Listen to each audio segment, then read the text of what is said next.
Patty doesn't sound like she can hear me. Chris, can you hear me? All right, so I'm calling to order the May 2025 town work session. And the first order of business will Can be... anyone hear me? Can anyone hear me? Yes, we can hear you. I can't hear you for some reason. We can hear you. I hear you now. Present. All right, I'll call the roll then. Council member from Ward 1 is present. Ward 2? Present. Ward 3? Present. Ward 4? Present. Ward 5? Ward 6? Present. All right. So we have 5 council members plus the mayor present. Can I get a motion to excuse Council Member Garces? Motion to excuse Councilmember Garces tonight. Second. It's been motioned and seconded. Is there any discussion? Hearing none. All those in favor? Aye. Any opposed? Any abstentions? The motion passes 5-0. Let us go to the Pledge of Allegiance, and then we will work out the agenda. I pledge allegiance to the flag of the United States of America and to the republic for which it stands, one nation, under God, indivisible, with liberty and justice for Joseph. all. Okay. We have quite a long agenda tonight. I think most of the items will be relatively quick. I think we probably want to reorder a few of them to ensure that our visitors, whether they're online or in person, are able to get done and don't have to stay here. Let me start at the bottom. Is there anyone here for the Kilmer Park Path? Is there anyone here for Hometown Hero? All right, is there anyone here? No one's going to be here for MML. Is there anyone here for liaisons? Anyone here for rules and procedures? Yes, I see a hand. Okay, so, the budget one should be relatively quick. Is there anyone here for the budget? Okay. Anyone here for records retention? Couple for that. Anyone here for Hospital Hill? Don't be shy. Okay. Anyone is legit here? They're on. All right. Maybe we should proceed in order. All right. Is there any desire from any council member to remove any items or add any other items? Yes. Council member LeGloahec. I'd like to make a motion to move the records retention policy. Your mic's not on. Sorry. Go ahead. I'd like to move the records retention policy to a future meeting. I have some ideas, and I've been speaking with some colleagues of mine who work in archives and records management, and I'd like to move that to a future date when I have had some more time to digest the policy and look at it in more depth. The motion is to defer item 6, records retention policy, to a future work session. Is there a second? Second. All right. Purposes of debate, Councilmember Tanzi seconds the motion. Is there any discussion? Vice Mayor. I just wanted to make sure we're all clear that we don't approve anything in this meeting. So this would not be a situation where you would be asked to vote on Like something. you don't know what you're doing. And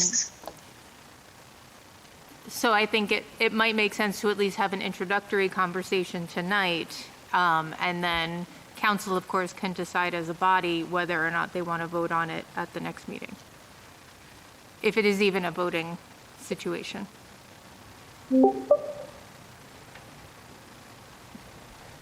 Sir, please. My understanding, it was more of a discussion, just so that we can explain what the records retention policy was and answer any questions that may come about as it relates, especially towards the electronic mail situation that we had conversation about at the last town meeting. So not really sure what needs to be done as far as any additional detail. But I'll be willing to work with you offline just so that we can collaborate on this.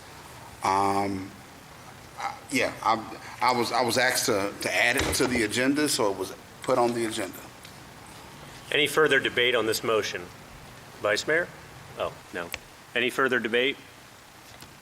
Okay, I'll call the question. And all those in favor of the motion, say aye. Aye. All those opposed? Nay. Are you voting, Mr. Tansey? Abstaining. Okay, Mr. Wade, are you voting? Abstain. It doesn't matter to me either way. All right. The motion fails because there's not 4 votes for it. Is there a motion to adopt the agenda as printed then? Motion to adopt the agenda. Is there a second? Second from Councilmember Fry. Any discussion of adopting the agenda as printed? Hearing none. All those in favor, say aye. Aye. All those opposed? Any abstentions? We'll record that as a 5-0 in favor. The agenda is adopted. I will now move to item 3 on the agenda, closed meeting summary for the closed meeting session held by the Cheverly Mayor and Council on May 1st, 2025. On May 1st, 2025 at 6:30 p.m., the Mayor and Council voted unanimously to convene a closed session pursuant to Maryland Code 3101 of the General Provision Article, Open Meetings Act.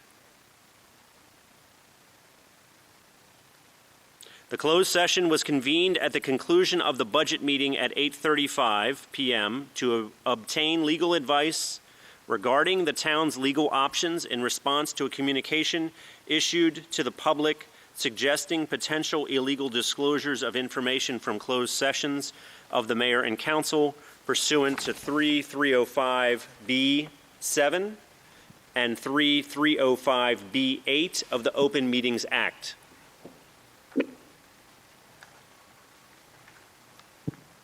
If such information was publicly disclosed, it would have adversely impacted specific individuals and impair the town's ability to effectively exercise its legal options. Those present at the meeting were the entire Mayor and Council, Town Administrator Delane Galloway, and Town Attorney Jason Deloach, Esquire. During the closed session, the Mayor and Council received legal advice on the legal options available to address the issue. The Council voted to approve reporting the issue to a state agency with an option to address the matter internally if the state agency declines to act. No other actions were taken in the closed session. Closed session ended at 10:17 p.m. by motion to adjourn by Councilmember Garces and seconded by Councilmember Dalaker. That motion passed unanimously. This concludes the closed meeting summary for the closed session held by the Mayor and Town Council on May 1st, 2025. A written text of what I have read will be appended to the minutes of the May 8 budget meeting. There was subsequent to May 1st a closed session held, and the summary of that session will be read at a later meeting, at the next town meeting on June 12th, 2025. Item 4 on the agenda, the legit grant. Mr. Galloway?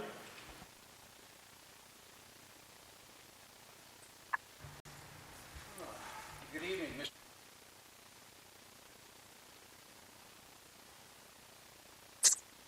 Just push. There we go.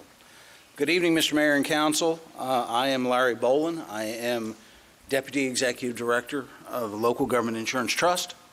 and I bring greetings from the trust, and I am bearing money for the town of Cheverly.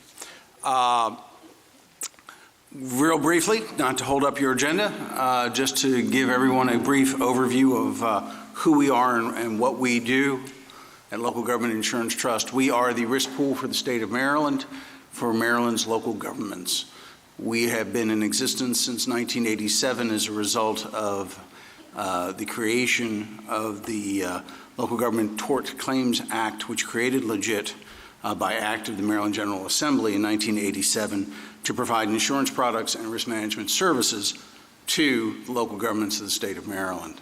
And we are very pleased that the town of Cheverly is a member of the trust, along with another of 151 of the 157 municipalities in the state, 16 of the 23 counties, and 26 sponsored entities. Our primary purpose with our risk management services is to keep you all out of trouble, because we believe that an educated workforce, a knowledgeable workforce of local government officials and personnel will reduce claims. And in that belief, we do a lot of training, we do a lot of other efforts, and along with those efforts is providing our members with the opportunity to apply for training grants. And that is what this is tonight. I'm very pleased to present to the town of Cheverly a training grant award provided by our risk management committee, made up of other local government officials serving on that committee, for proactive HR training on wrongful termination, retaliation, and negligent hiring in the amount of $4,700. So we are very pleased to be able to provide this funding for the town for this, what we consider very valuable training. And we wish you good luck with that. So I have a letter and the check. Wonderful. Thank you. And thank you for making the time to come out. Absolutely. Would I be so bad to ask for a photo? Absolutely. We love photographs. There we go. Council, do you want to be in a photograph? Let's do it.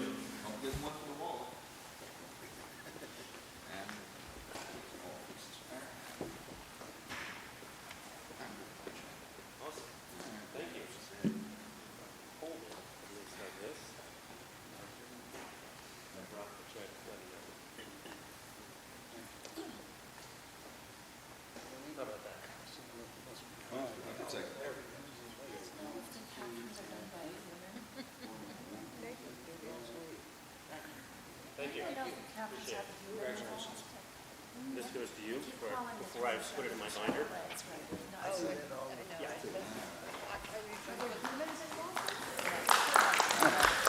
Thank you all. Thank you.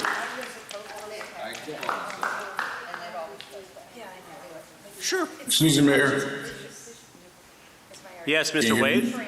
Go ahead. What was the total amount? I didn't get the total amount of the grant. $4,700. Thank you.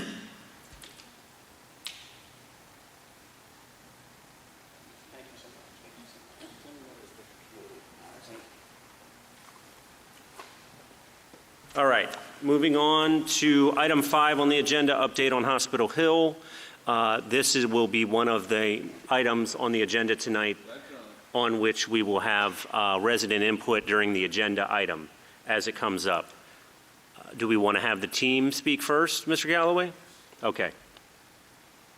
HT5 and related friends thereof, please come forward. Yes, Mr. Galloway, please. All right, thank you, Mayor. As they're coming up and getting situated, I just wanted to say that Ms. Jones was really instrumental in applying for the Legit grant. From time to time, Legit will send out emails requesting municipalities to apply for certain trainings that municipalities need. So we thought that it was in our best interest if town staff applied for such training, and thus we were awarded. One of the good things about Legit is we have a strong relationship with them. And we also have a professional trainer, Lieutenant Gleason, who also trains police officers statewide via Legit. So we're excited about where we are. We will continue to apply for HR training moving forward. So thank you, Legit, and thank you so much. And thank you, Ms. Jones, on behalf of the entire council for your work on this. All right, so item 5 is an opportunity for the development team to give the council and the community an update on the Cheverly Hill project. And then council, we will discuss it and then open it up to the residents. Gentlemen, who would like to go first? Turn your mic on. Yep, there we go. Thank you very much. My name is Teddy Swift with Urban Atlantic. It's good to see all of you here tonight. Really appreciate the opportunity. Quick update, since we've last talked probably 6 weeks or so ago, we have continued to work through the preliminary plan of subdivision process with Park and Planning. We have received our second round of intake comments, and I know we've used that phrase before, which is essentially the gatekeeper, before it gets accepted and referred out to the town for formal comment. Those comments are largely administrative, small stuff on the plans that we need to pick up. We've been doing the same process with the Department of Engineering, DPI, in their stormwater review, preliminary stormwater review, around the roadways. The long and the short of it is nothing has materially changed with the plan or program since we've last given this update. It is really just stuff around the margins to make sure it gets to a standard that the county will accept. And once the county accepts, that starts the clock, and then the referrals made out to you all. We have made some exciting progress along with the town of Cheverly on the interim connection to the Anacostia Riverwalk Trail. And John, if you want to just give a quick update on what steps have been taken there.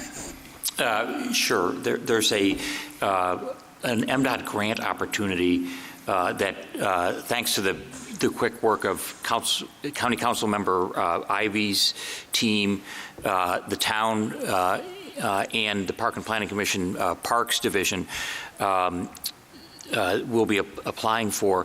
It's for both short-term and long-term connection to the Anacostia River Trail. As you know, there's really no safe way to get from the Cheverly Industrial Park Lydell area to the Anacostia Trail. And the idea of short-term improvements would be what a number of other jurisdictions have done, which is jersey barriers, paint, signage, so you could safely get yourselves and your children up Kenilworth Avenue and cross Kenilworth Avenue to the trail. There's also, at the same time, the Maryland Department of Transportation has a pedestrian safety action plan based on accident data statewide. Kenilworth Avenue, unfortunately, is in that category, and the second round of pedestrian safety action plan projects include Kenilworth Avenue from 52nd Avenue up to Good Luck Road. So that's a related improvement that might actually also provide an opportunity to cross Kenilworth Avenue. At this point, the grant application is on a very tight deadline. Again, many thanks to the town for jumping in there and getting an application together by the 26th.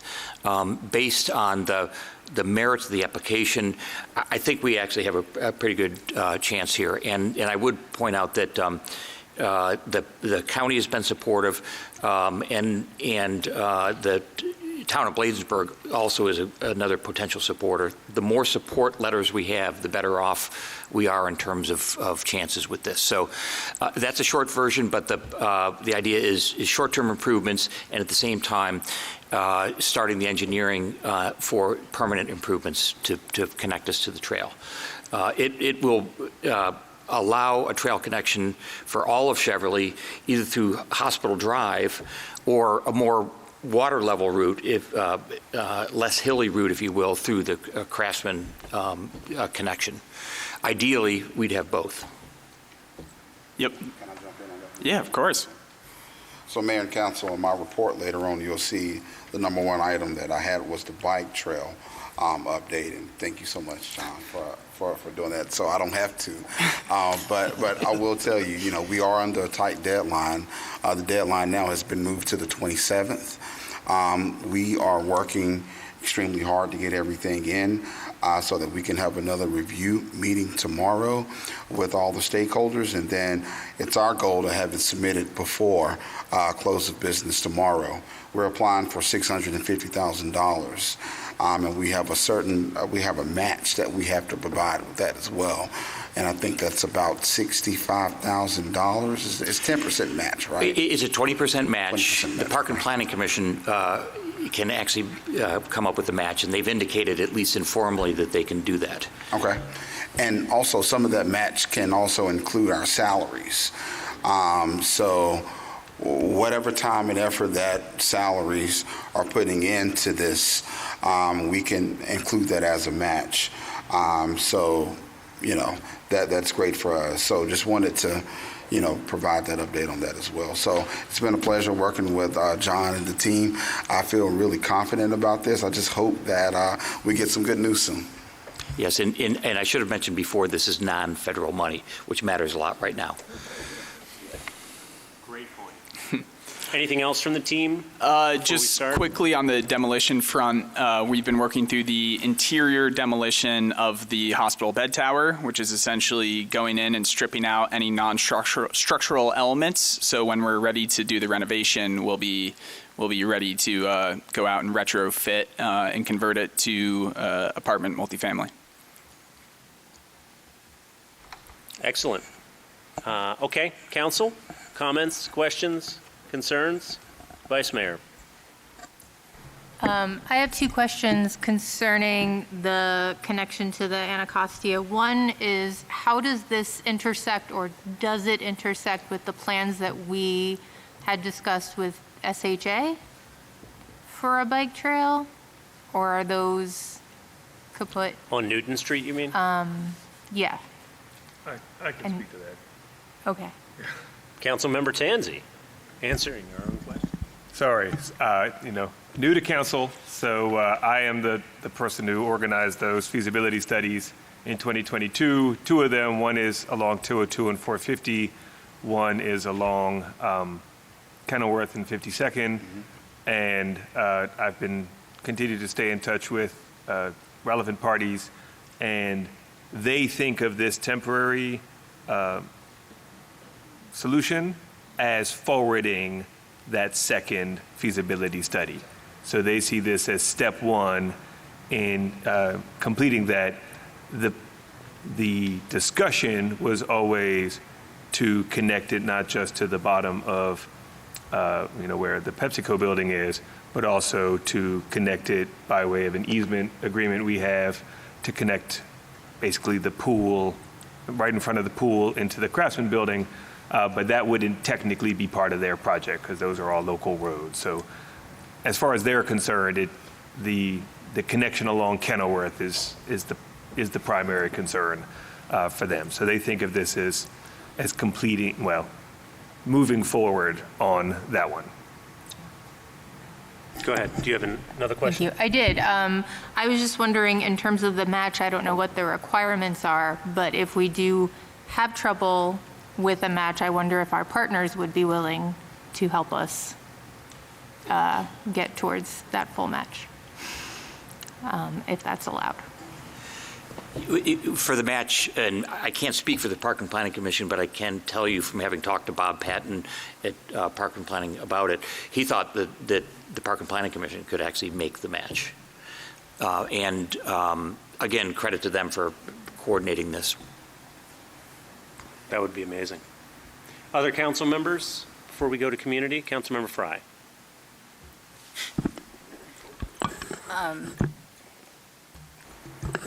To what John just said too as well, Councilmember Ivy has a pot of money that has been secured for trails specifically, so this would fit solely into that. It's just a matter of how much is budgeted per year for that pot. So I think that she's working with y'all and with Parks to make sure that that's being utilized as well.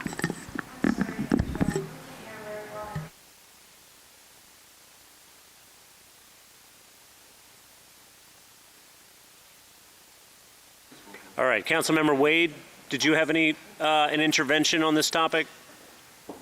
Yeah, I was talking. I'm sorry, I was muted. Just want to thank Home Team 5 for coming up with creative ways. Also, Councilmember Ivy and the town for this particular project, the connection, which is very much needed. I remember I had the opportunity to go down with Home Team 5 down past Kenilworth to the connection where it'll be located. So I'll look forward to continuing to work with them regarding this as well. Thank you.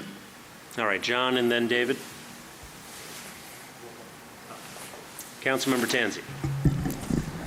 I've also spoken to Bob Patton from MNC PPC, and one issue he raised was that it is next to an industrial site, so the road gets dusty. So he said one question that will have to be answered is who is responsible for maintaining the street, at least in that narrow sense of keeping it clear of debris, since you'd be biking along it. So that's really for everybody, since that might be some of what comes up as this grant application moves forward. If I may, that will be an issue. There's a bit of a tortured history of that piece of 52nd Street. It was a state road. It does not appear on the state road inventory now. It may be a county road. The history behind it actually goes back to the Woodrow Wilson Bridge project, and the mitigation for the Woodrow Wilson Bridge project restored all that 77 acres of wetland and built that portion of the trail. At the time, I believe, if memory serves, that the state turned the road over to the county as part of the deal in doing all that mitigation. But the fact is, there's some industrial uses there, and a little bit of code enforcement would go a long way with some of those uses.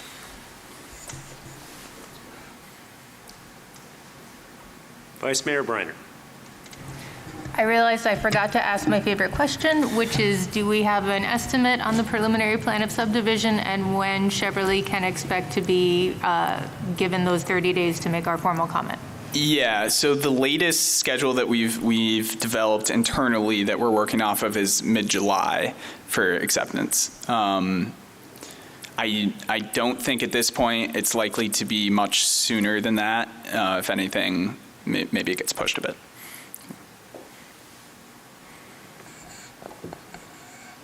All right, I think at this point we'll open it up to the community. I'm going to grab this chair, and I think the easiest thing will be for members to come up and sit between John and me, and then,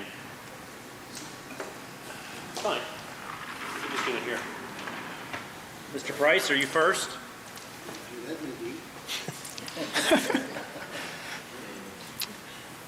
Good evening, Fred Price Jr., Ward 4. Fred Price Jr., Ward 4. Fred Price Jr., Fred Price Jr., Ward 4. Two questions. First question, Mr. Proctor has stated about citizens in Cheverly being able to invest in the project. He ain't been back. I'd like to leave you my card to have him get in touch and get back to us, because there's a number of citizens that are tired of climbing up these steps, and we would like to invest in the property so we could be on one floor in the new development. Thank you. My other, I see a good friend here that I don't think everybody knows. Back in the day, he has done some very good things. Now he's got a little older. I don't know what he's been doing and how he's been doing it, but I'd like him to introduce himself and tell us how he's involved in this project and a little bit about what you've done in the past. Sure. Yep. Push.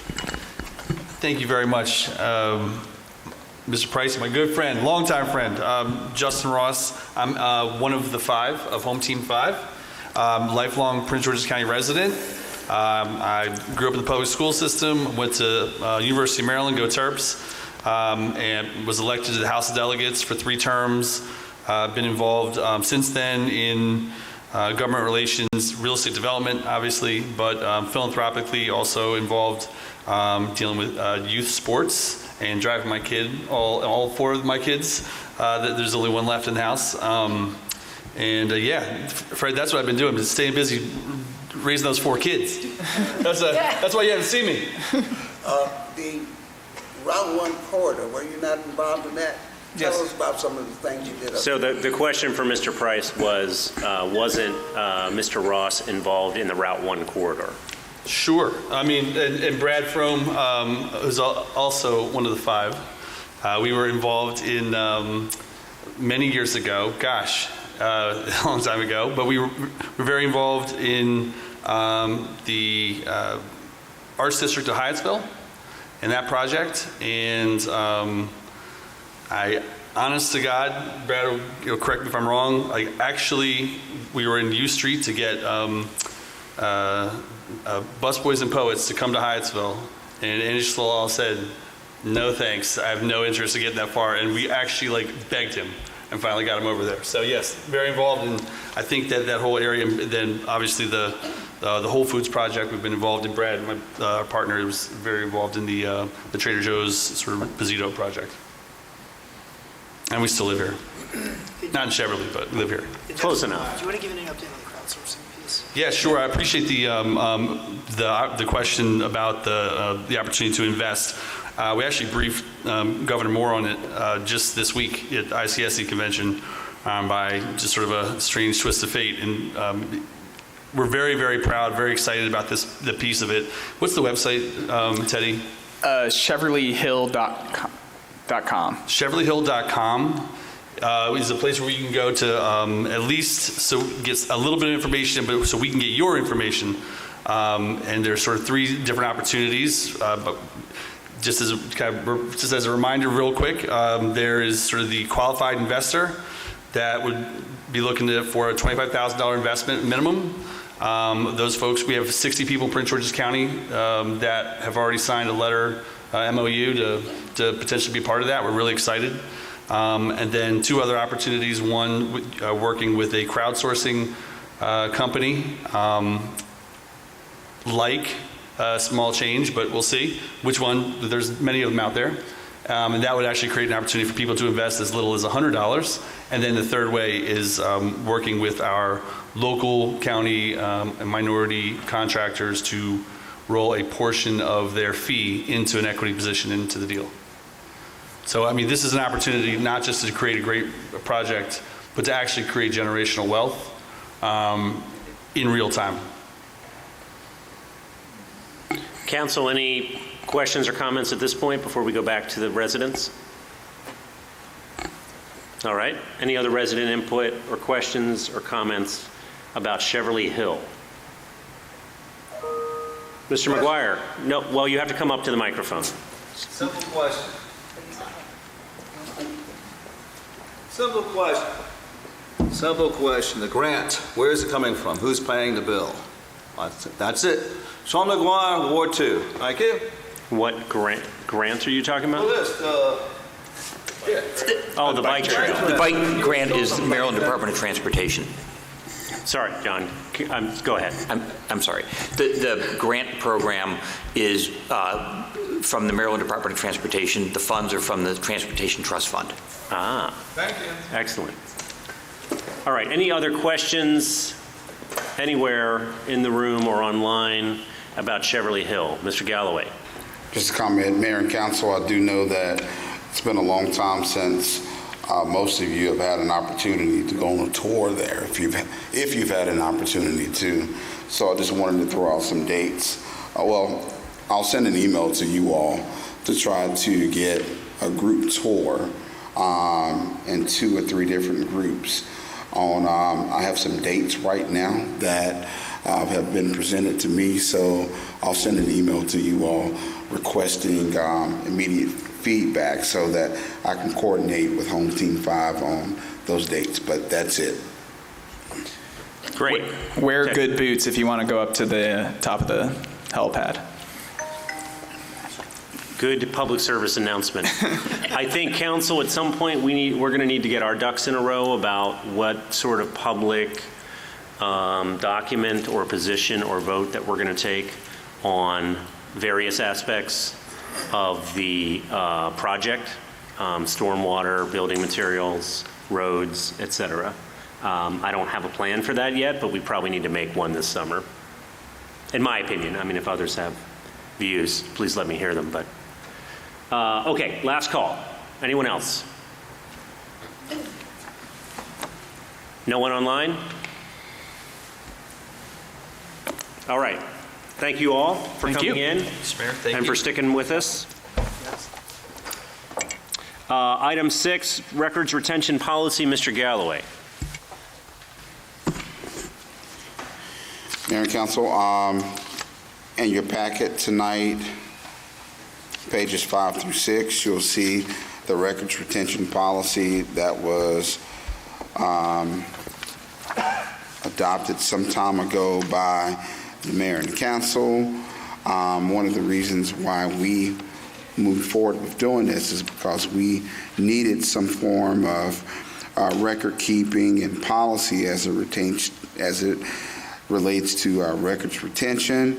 So you have the administrative records, the financial records, the fixed assets, the land records, contracts, license permit inspections, elections results, vehicle and equipment, and human resource. It has the timeline of when and how long we're supposed to keep it. Very simple records retention policy. I was told to bring it here today based off of the emails that the mayor and council have. Each email is kept from 5 years of the date of a reply. So those emails are saved with our IT provider and stored in the event of some type of Public Information Act request. Okay? That was, I think, announced right before I came to Cheverly. So, you know, from that point, I'll take any questions if you may have any. This gives me another opportunity to offer my favorite Richard Colarisi quote, which is, email, unlike love, lasts forever. So keep that in mind. Council, any questions at this time on this policy? John. So the email is stored electronically.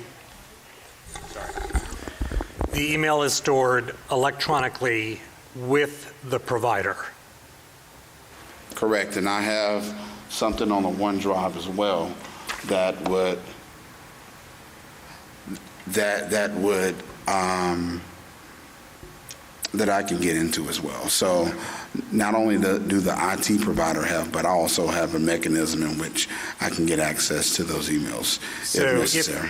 So if an individual council member or a previous mayor chose to wipe their email, those emails would still be preserved Correct. by the provider? Correct. Okay. And there is no provision for the, as we say in the archives world sometimes, of the when in doubt, print it out kind of thing.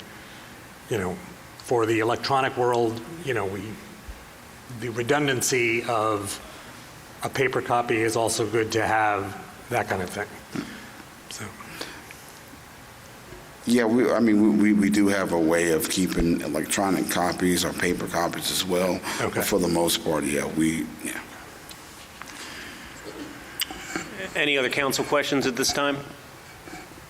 Members of the public, comments? Please come up to the microphone, name and ward, and you have 3 minutes. You want to sit here? You can have John's mic. Yeah. Beth L'Italian, and I always forget the number of my ward. 3. I think it's 3. Thank you.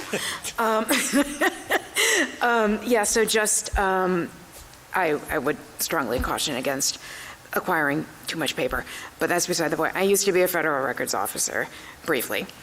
And so this brings up 2 questions. One is, usually you have that, like in the federal space, I think it's 7 years, but that doesn't matter, right? Like you maintain email for a certain amount of time. However, if that email pertains to one of the things on your list, you're supposed to go and copy it over into, say, the contracts file or something like that, and then keep it for the length that the contract file is supposed to be kept. And so that is vital. And then the second question is what you have set up for e-discovery, and what happens if there is a lawsuit. Can you put a stop so those records are not destroyed after those 5 years? Thank you. Thank you for those comments. Go ahead. Yes, we can put a stop so those records are not destroyed after 5 years. And in fact, we've had to do that before. So I've been very familiar with working with our IT provider on providing such status so that we can stop. Yes. And as it relates to the first question,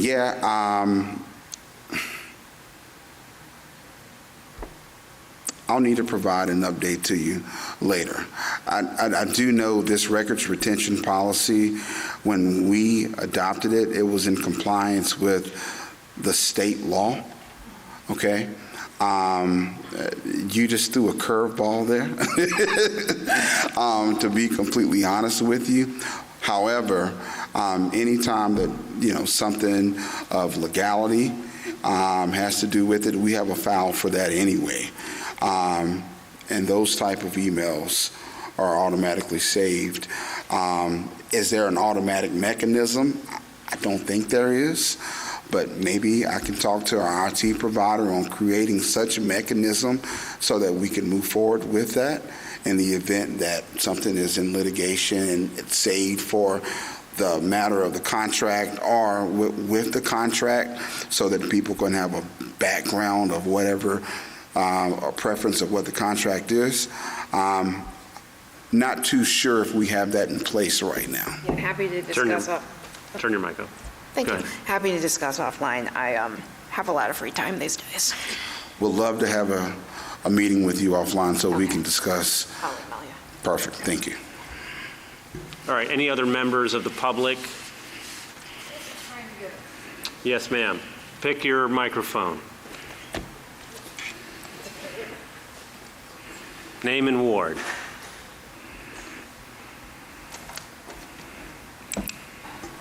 Sheila Salo, Ward 2. I guess my first question is that what I am hearing is about records retention for internal use only. Is that correct? What all of the policy deals with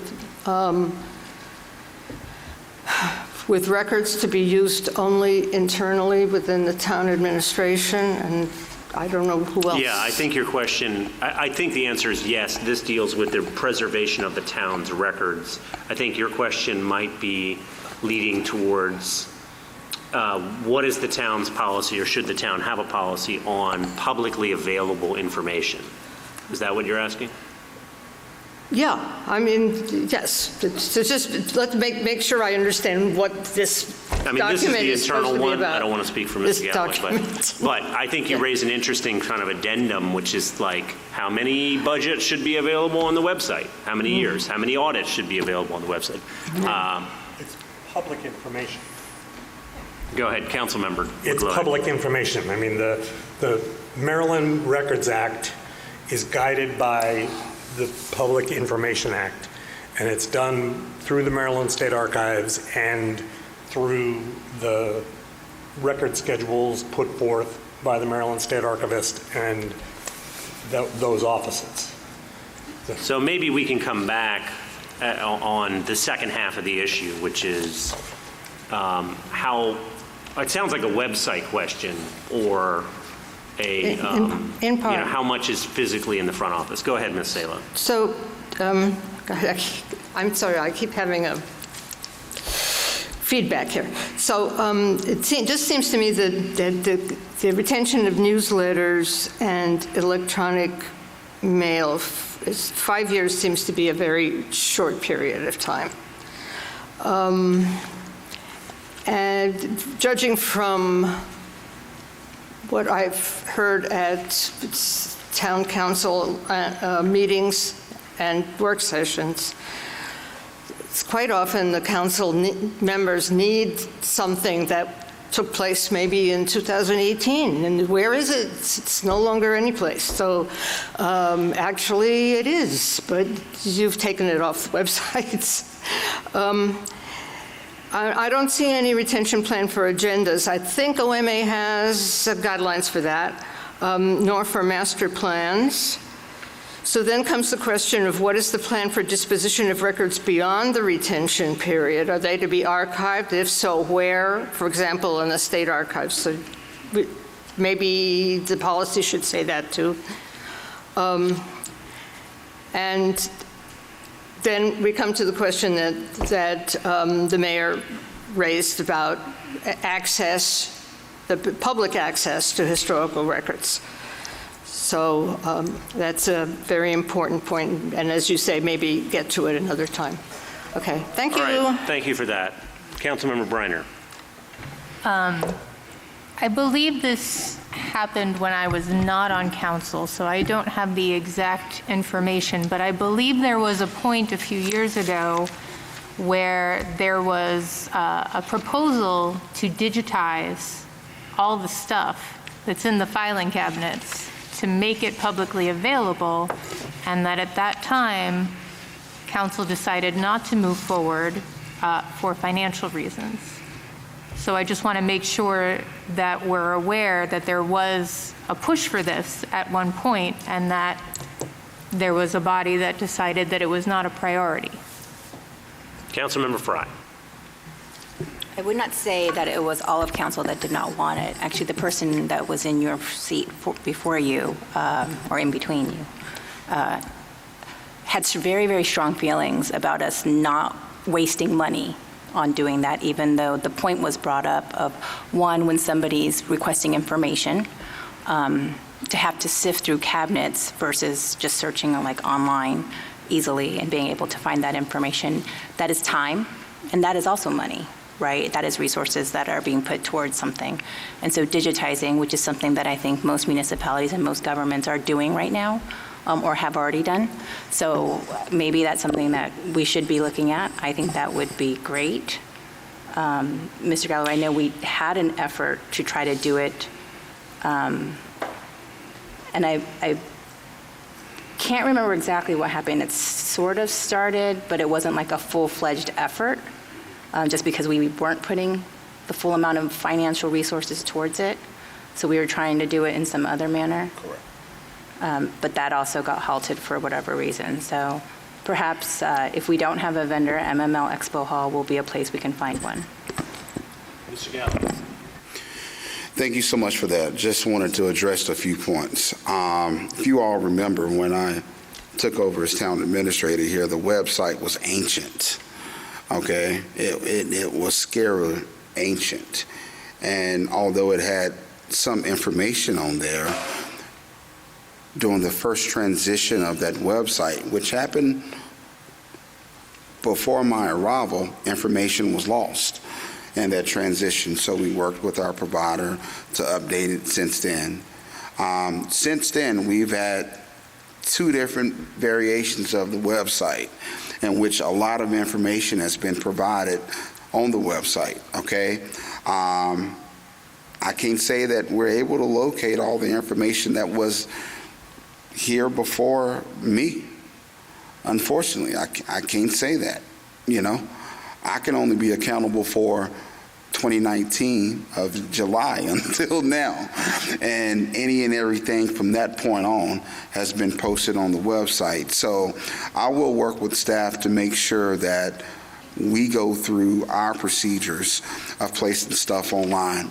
We have a beautiful website. We've updated the website as much as we can. There is information out there that unfortunately is not on the website, but that takes a process as well. As it relates to the state archives, we have a really good relationship with the state archives, and if I recall correctly, we were in touch with them and got a lot of information from the state archives when we were updating or creating this records retention policy. As it relates to, I'm sorry, give me one moment. Yeah, so I think that right now, this records retention policy, we can update it, we can add more language to it just to ensure that we can provide our procedures aspect of this, just so that you all can see. But outside of that, this is what we've had to use moving forward, well, in the past. So I think we've done a good job of doing what we can do. We have been working with the provider from MML, but Mayor and Council, just to be completely honest with you, that's a full-time job. Records retention is a full-time job. I do have a ton more records that need to be scanned in and processed.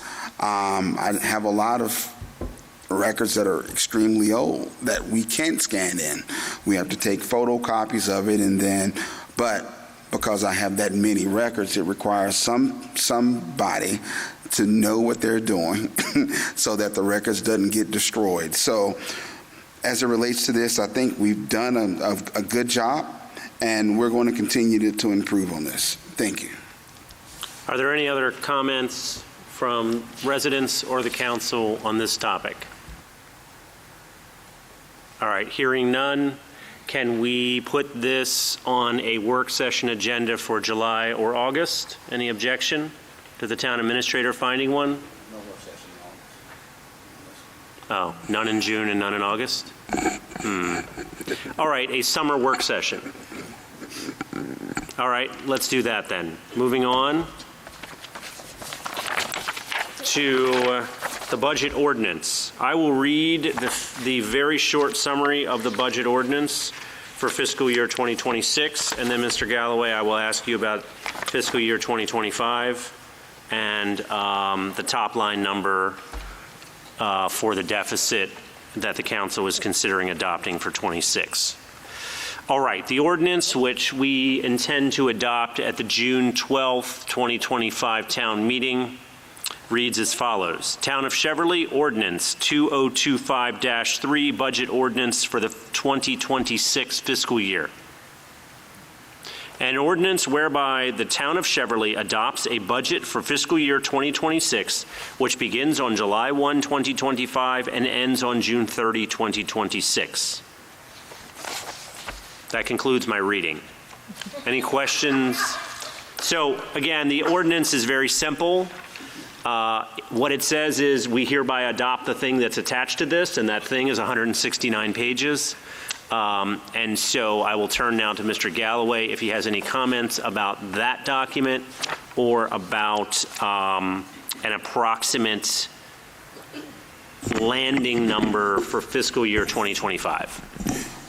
Mayor and Council, just to let you know that as it relates to that budget, we added the $50,000 for land acquisition, which took the appropriated from fund balance to $384,106, and that has been posted on the town website, and you all should have it in your emails as well.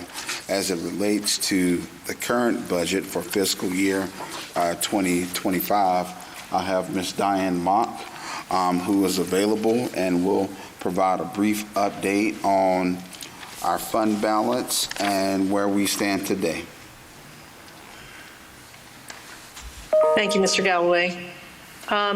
We've reconciled through April of 2025, and at this point in time, your total revenues, you have expenditures exceeding your total revenues at this point of $5,800,000. I'm going to round for sake of discussions, $5,800,000.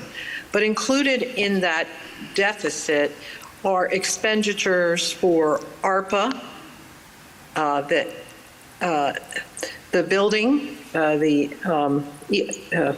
Ely building expenses, the ARPA expenditures for, so far for, ARPA's all spent out, and $2.1 million have been spent out during the year ended June 30th of 25. At this point for 25, $4.4 million have been spent on the Ely building.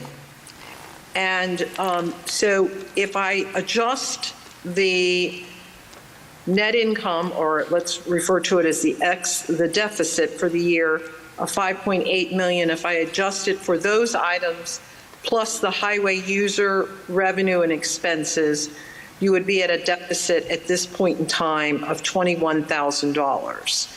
And that is as of April 30th of 2025. The deficit you budgeted for FY25 was $856,000. So we still have May and June to come forward. May and June are months that you do not receive as much revenue, so expenditures are heavy in May and June.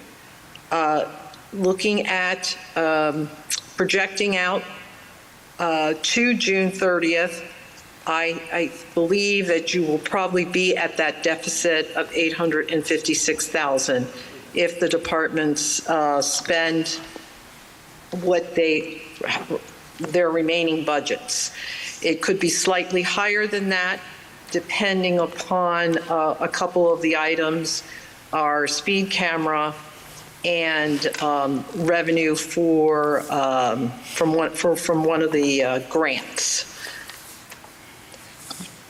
So at this point in time, in terms of fund balances, you had started with 12 million at the beginning of the year, and that was broken into four pieces. The ARPA, which was restricted, highway user restricted, the Ely building, and unrestricted. So as I mentioned before, the ARPA budget is fully spent out for the year. The Ely building restricted budget started at 5 million. 4.4 million of that's been spent, so we have 600,000 left. So at this point in time, the unrestricted fund balance is approximately 5.6 million. So there's been very little change through April 30th on the unrestricted fund balance. Now, I expect that will decrease, as I mentioned before, because May and June, your revenues are small and your expenditures are larger. Mr. Galloway and I have a few items that we're going to review the items that have been, some of the line items that maybe have gone over to make sure that all the expenditures are properly classified. So that is the main items that I wanted to go over this evening, unless there's any other questions. So it sounds like we might, the best guess from Ms. Mock and Mr. Galloway is that we'll finish the year somewhere around $4.7 million in the unrestricted fund balance. Correct. Okay. I mean, I'm willing to accept that guess. And I know we don't know for sure until it's audited, which is probably October. But we could probably be starting the FY26 fiscal year with 4.7 million or so in the unrestricted fund balance. That's our projection at this time, Mayor. Council members, do you have any questions for Ms. Mock? Members of the community, do you have any questions for Ms. Mock or Mr. Galloway regarding the FY26 budget or the finalization of FY25? Yes, I do, Mayor.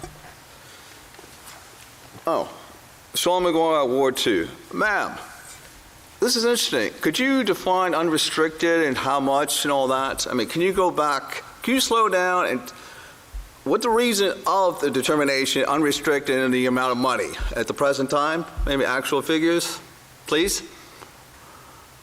Okay, so basically fund balance, the definition of fund balance is the difference between your assets and your liability. Sorry, Matt, I know accounting. I mean, you said unrestricted funds. What is unrestricted? Is it municipal debt? Is it, can you define unrestricted? Unrestricted is the portion. Line item. Sorry, Matt. There's a fund balance currently of $12 million. Okay. That fund balance is broken up into restricted and unrestricted. Restricted means there's a third party or the council has, somebody outside of the council is restricting the use of that money. Okay. So at the beginning of the year, we had $12 million in the fund balance. Okay. It's not cash, it's the difference between the assets and the liabilities. And then of that 12 million, 5,600,000 was considered unrestricted. It wasn't, no third parties had a restriction on it, and the council had not designated it for any particular use. It was available, it was the excess that was available unrestricted. Would you consider that a surplus, but for, okay. It's another common term. Okay. Yes. Is it 5.6 exactly? So it's cash or cash equivalents at the present moment? I won't say cash or cash equivalents. It's fund balance, because your cash could be quite different from that. Okay. It is what is the difference, the accumulation of the difference between revenue and expenses over. What is the exact number? 5.6?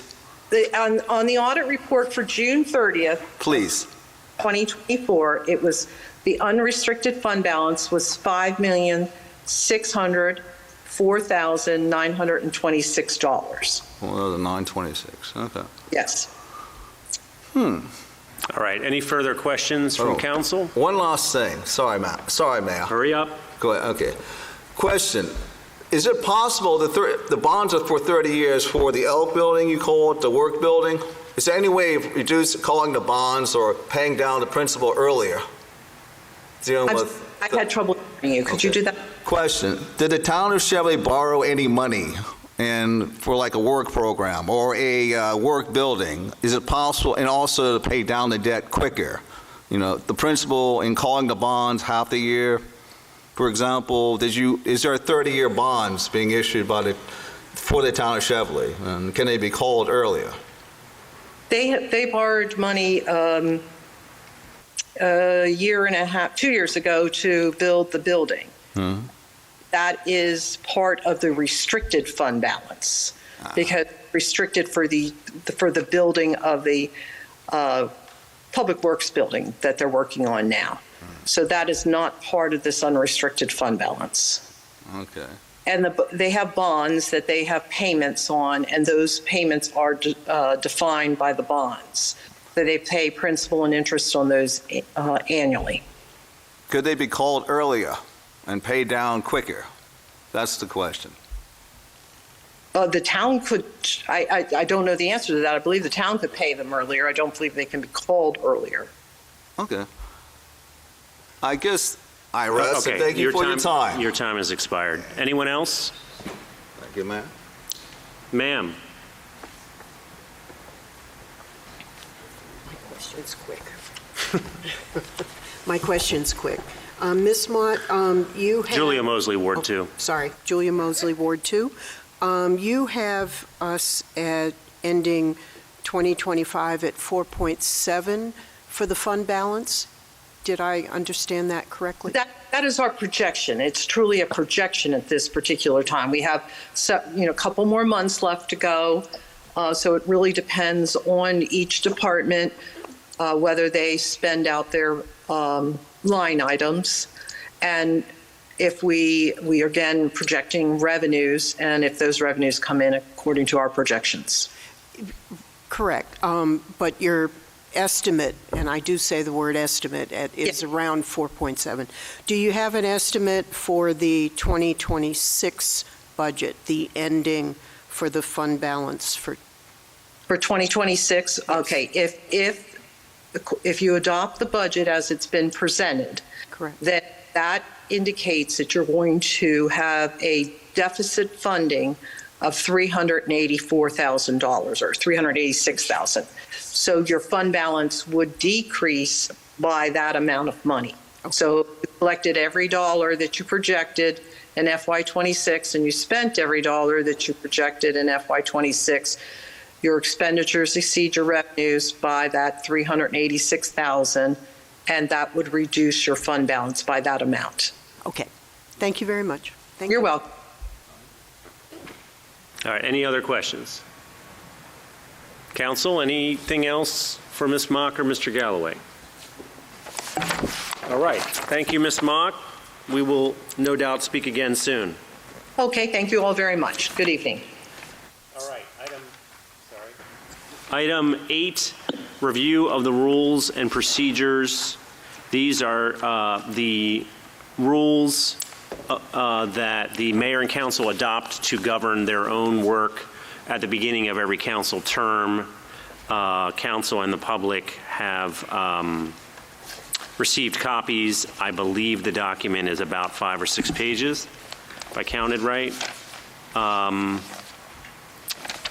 Councilmember Briner, how do you want to tackle this? Do you want to start at the beginning and go see who has a question about what? Or just see if anybody has a question about anything?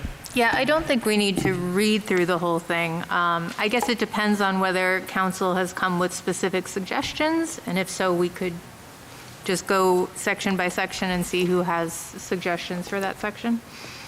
And we would be looking to adopt this at the June 12 town meeting. Yes. Well, I'll go last. Are there council members who have feedback, ideas, questions? Councilmember LeGloaheck. So starting with section A, under B, has there ever been a discussion about the town employing a certified parliamentarian? I don't believe we ever have considered that. Councilmember Briner? No, generally, if there's a question about the rules of order, our town attorney advises and acts as parliamentarian. Do we know if the town attorney is a Do we know if the town attorney is a certified parliamentarian? I don't know. I don't know. We can ask him. Interesting question for the next meeting. Mr. I'm not Deloach. a certified parliamentarian. Okay. That might be But something I don't to believe explore. that is necessary. I don't think that's a necessary expenditure. That's just my opinion. I don't know of any other municipality that pays for a parliamentarian. All right. Do you have other, do you want to keep going? Not in that section. Okay. Oh, well, I do I just was going to point out in section B where it says that newly sworn and elected officials should be provided with a hard copy of the charter, the code, and the budget. I didn't get one of those. The big black binder. I have one. I found in my basement. Okay. Any other questions from council about page 1? Sir. The charter and the ordinance have been ordered. It takes a little time from them to come in from our vendor. So they are on the way.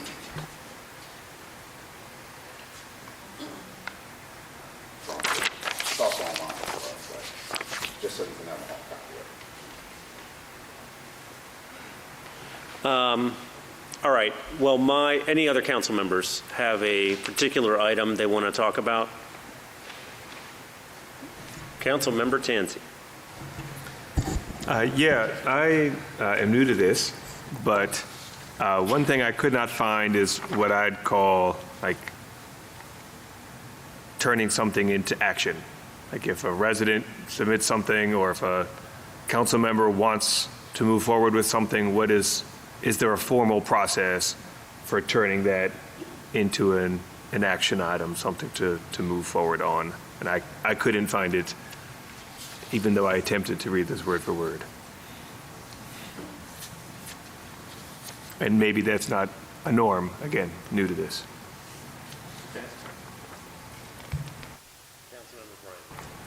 Just so I understand, Councilmember Tansey, do you mean if we're giving a directive to staff? No, I mean if I come in and say, hey, I think we should do this thing with the bike lane, or if a resident says, I think we should do this thing with a bike lane, how do we how do we deliberate on whether or not we're going to move forward on that? Is that just recorded? You know, does that turn into an action item at some point? Or is it just discretion? We just sort of have a general discussion, and the ones that do move forward, and the ones that don't are forgotten. Depending upon what the request is, that would be a general discussion amongst the mayor and council. However, most of those type of action items are forwarded to me, and then my team and I will get together to see if it's something feasible for the town to do, or if we can do it. And then we provide feedback to the mayor and council and to the residents, depending upon, you know, whatever the situation is. So it's more like a directive given to me. All right. Other council member comments? Yes, sir. Under section 2, A, D, could I have some clarity under that language about special meetings of the town council and how that, those special meetings are convened? So we were trying to create space for ourselves to be able to convene a meeting with little notice, usually on some sort of emergency issue. The challenge was who could call a meeting, and then is there any exception that we could imagine granting to the 72-hour notice rule? I think that's why it says whenever possible, but whenever possible is a pretty squishy term. I don't have a problem with the mayor or 4 council members calling a meeting. I think if there needs to be an emergency meeting and the mayor just doesn't want to meet, that shouldn't eliminate the possibility of a meeting being held by the council. Now, you can't have, 4 council members can't have a meeting that they didn't tell the other 3 elected officials about and that they didn't tell the public about. But we could certainly tighten the language here if anyone thinks there's a loophole or something, that we haven't envisioned here. I mean, if you were saying that the qualification was for emergency situations, and/or that given the, increased connectivity and the ability for people to meet on Zoom, is there really going to be a situation where it's really ever going to be just 4 people, that as far as, Well, I think, no, it wouldn't be just 4 people. I think we were trying to create the minimum threshold so that, for example, a council member can't call a meeting by themselves. Maybe the number's not 4, but it needed to be a critical mass of the 6 council members who could insist that this body meet irregularly. And again, it would only be on the one item. I'm happy to, I think we can tighten the language this month if you want. But that is the purpose of it. That would be my suggestion. To eliminate whenever possible, or what? Or just to tighten the language. I mean, if you want to call it an emergency meeting, call it an emergency meeting, or, make it in such a way that it's, why are you having a special meeting for 4 council members together? Well, it would be, yes, the meeting, I understand what you're saying. The meeting would be at the impetus of 4 council members, not to only include. Again, all 7 elected officials and the town administrator, who is a non-voting member of the council, have to be invited to every meeting. Councilmember Briner. Yeah, I was just going to clarify that as well, that it's not necessarily who's in the meeting. It is that if there is a feeling that there should be a meeting and the mayor does not want to call a meeting, then 4 council members in agreement can say, we are going to have a meeting. Everyone is invited. It's an open meeting, unless it's a closed meeting, which then would need to go through the procedures.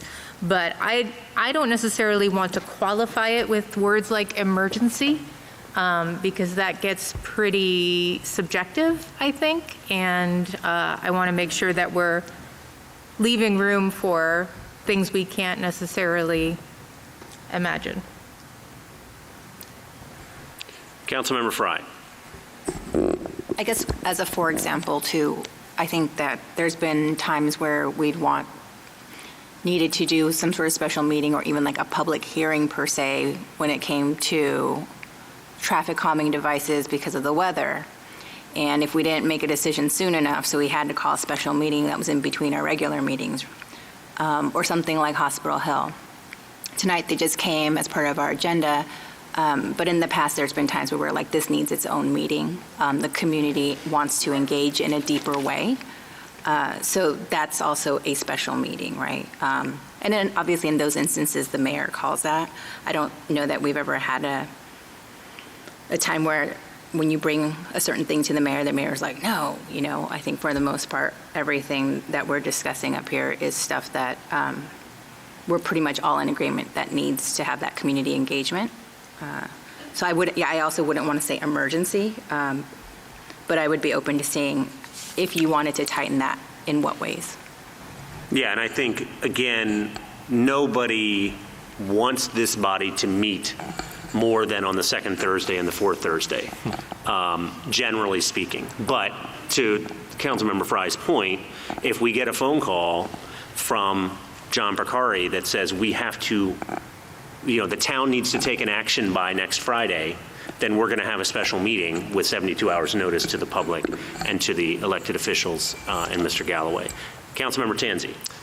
Yeah, I was going to say, I appreciate all the points raised. The only thing I might suggest is, because it says whenever possible, what do we do when it's not possible? It's like, I think the important point is that we broadcast loud and clear that this is happening, right? And if it is like that with Home Team 5, we have to do this by Friday, and Friday is 24 hours in the future, not 72 hours, that we just make sure it's loud and send out an alert or do whatever, just so people realize it is happening, so it doesn't look like a secret meeting. So maybe add an additional sentence. If that's it something can't do like, 72 hours, if then the time limit is too restricted, comma. Yeah. The town will do these 5 things. Yeah. Okay.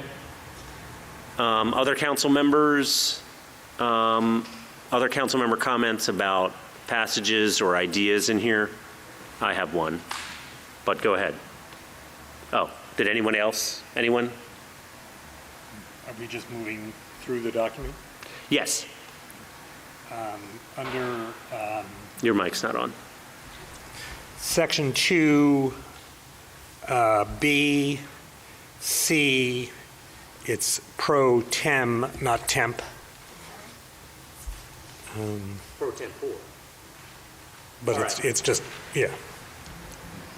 All right, we'll fix the spelling of the Latin word tempore. All right.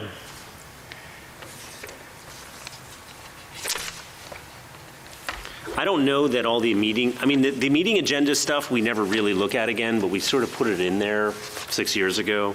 It doesn't really matter to me if it stays, but it's sort of like prescribing what's on each agenda. I guess it's fine.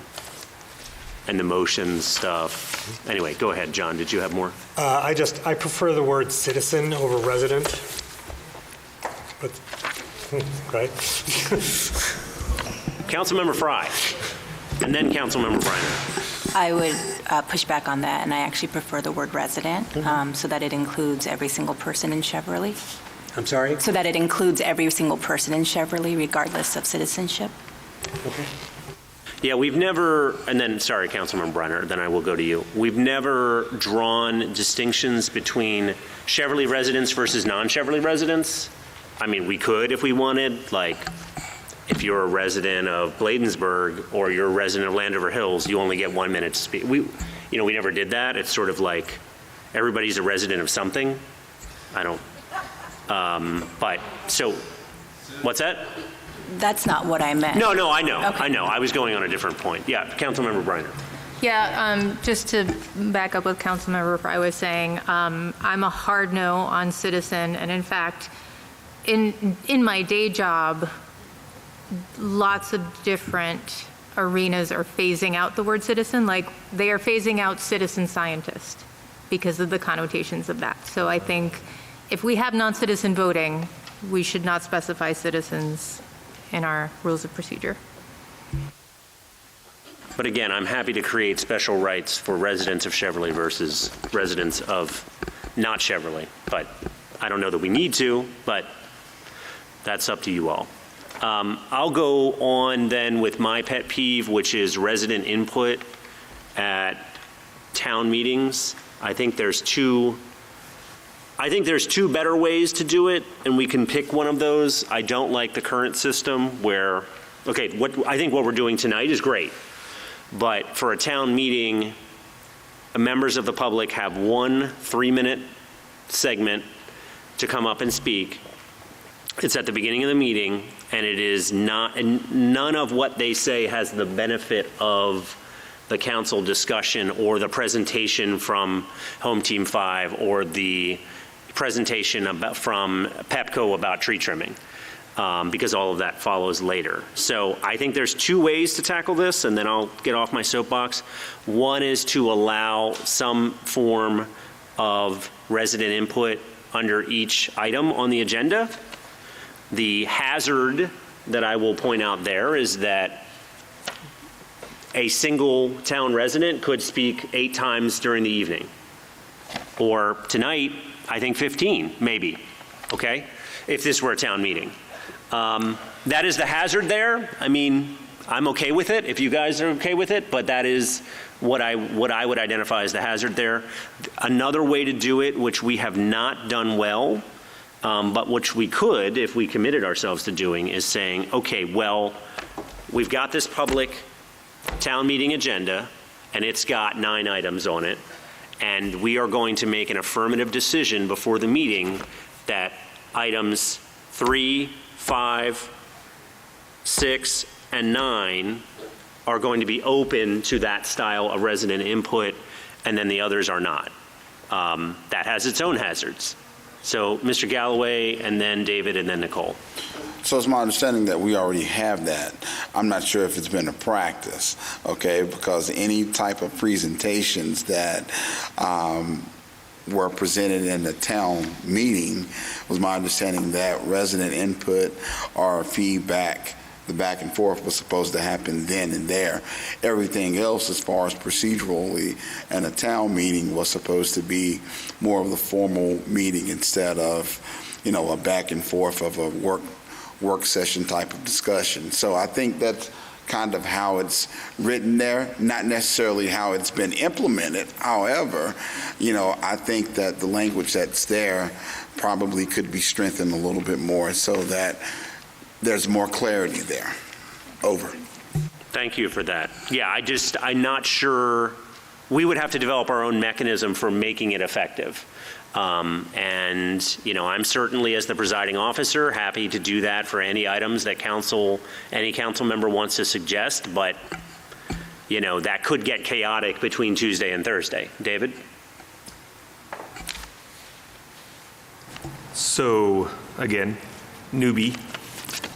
Obviously, there's been lots of opportunity to participate in the work session. So, I would like to know why those are treated differently, not necessarily to say that they should be treated the same, but maybe we should just be communicating more clearly that if you want to talk about lots of stuff, the work session is the time to come rather than the town meetings.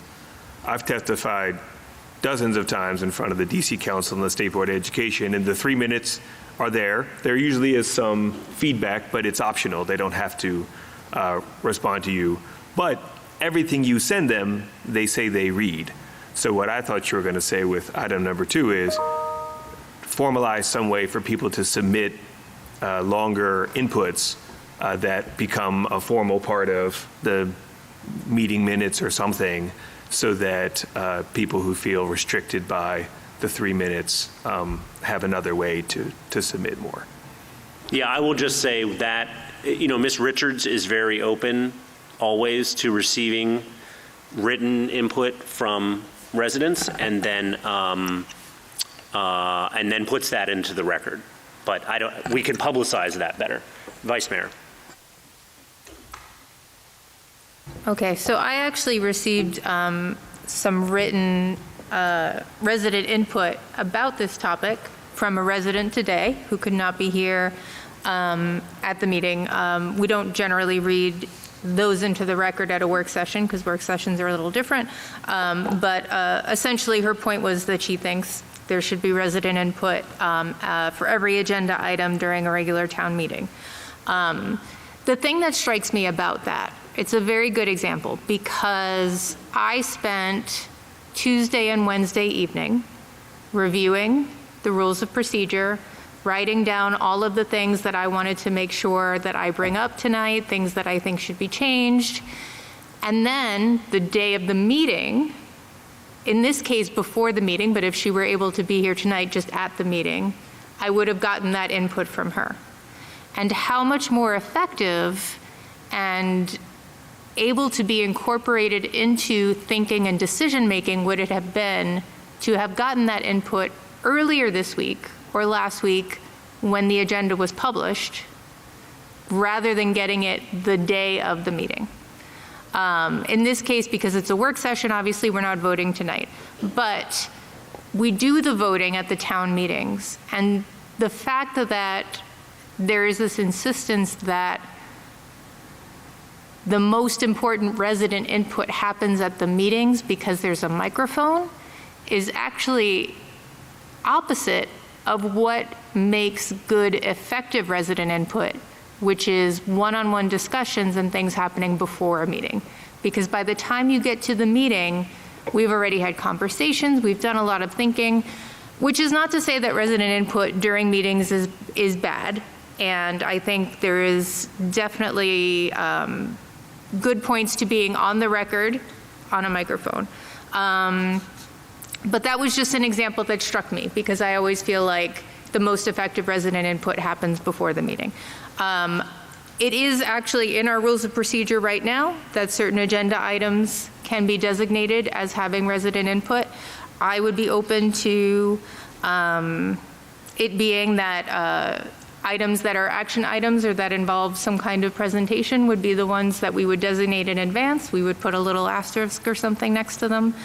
I would also note, though, that resident input needs to happen before a motion is on the table. There should not be resident input when there is a motion on the table during council discussion, according to Robert's rules. Okay, interesting point. Councilmember Wade, and then we're going to go to the residents. Yeah, just 2 points regarding the issue on hand. I do believe that there are certain line items on the docket that needs to be addressed in present time versus in beginning by residents. A lot of times the information, even though if we provide it beforehand, we are more have the time as a responsibility to get more involved, but sometimes this is the only opportunity for residents to even listen to the what's going on. So depending on what the line item issue is on the agenda, I definitely believe that resident input should be a part of that particular line item agenda. To what time frame, I'm not sure, but that's one thing. The other thing you mentioned before about residents who are technically not part of Cheverly, but that live around the area, for them to have input, I wholeheartedly believe that should be the case, especially in my particular ward. A lot of things that are occurring directly affect literally right across the street residents that live in Ward 1.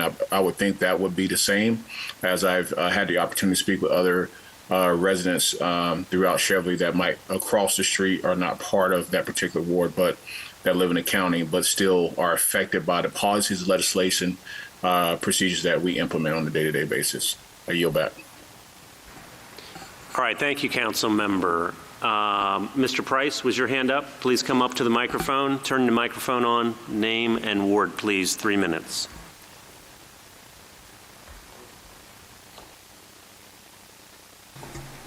Fred Price, Ward 4.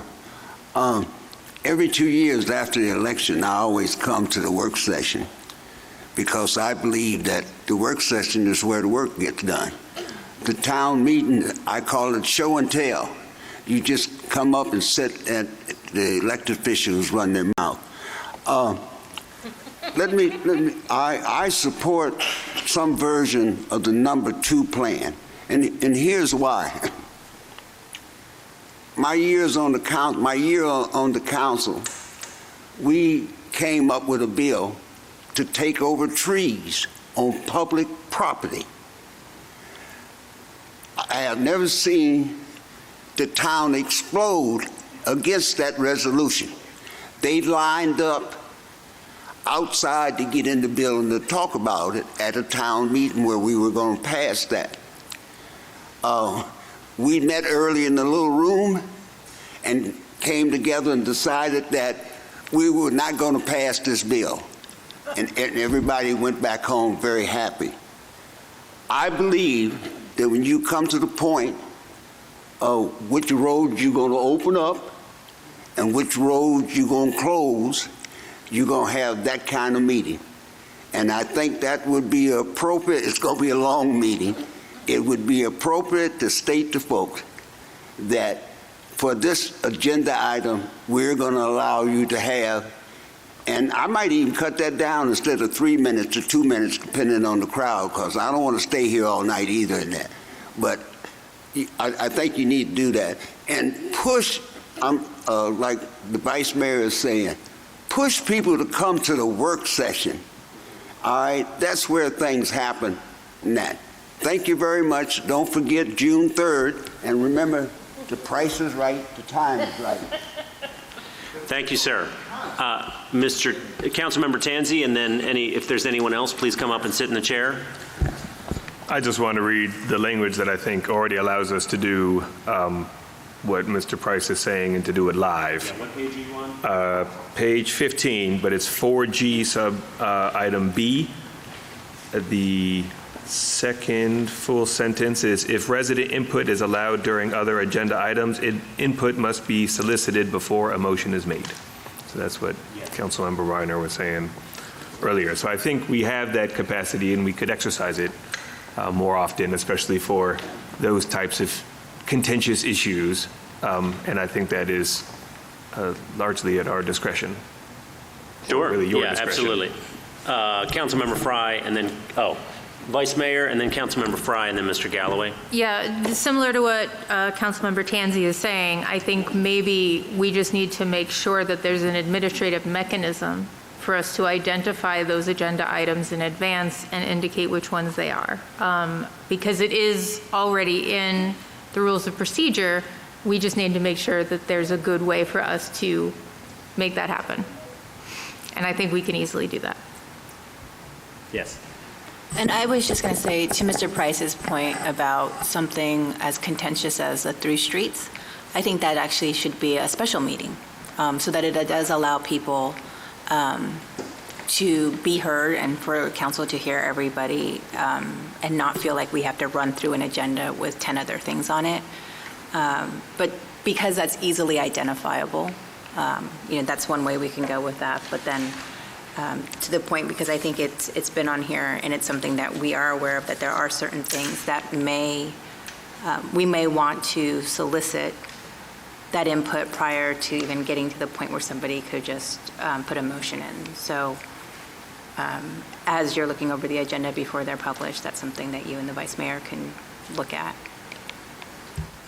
All right, we're going to go to Mr. Galloway. If there's anybody else online or in the audience, please come up and okay. Mr. Galloway is going to reserve his time.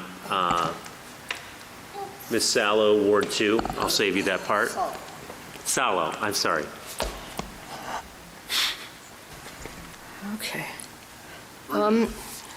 Bring it. Okay, I don't know if I can do this in 3 minutes. Okay, I'd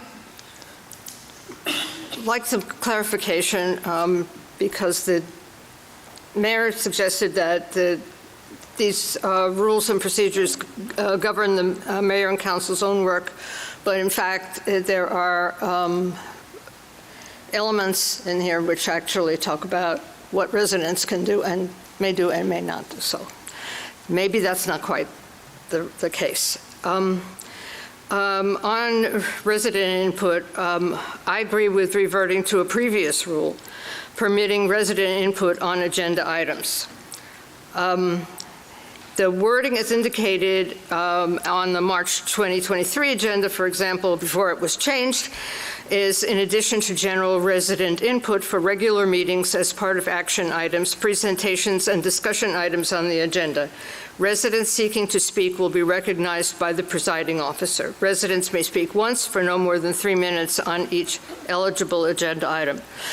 This actually gives the residents, rather than the members of the council, the ability to decide what are interesting items and which are not.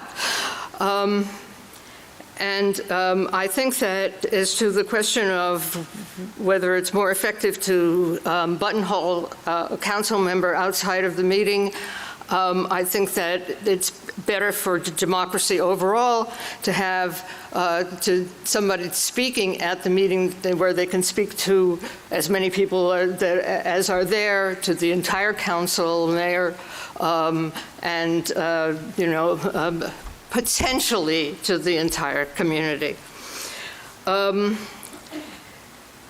So if a change is made along those lines, then I think that there will have to be a change in 4DC, where it says discussion is limited to the mayor and council, to make clear about, and I think that it's probably true, as Councilmember Briner said, that the discussion, the public discussion, would have to precede the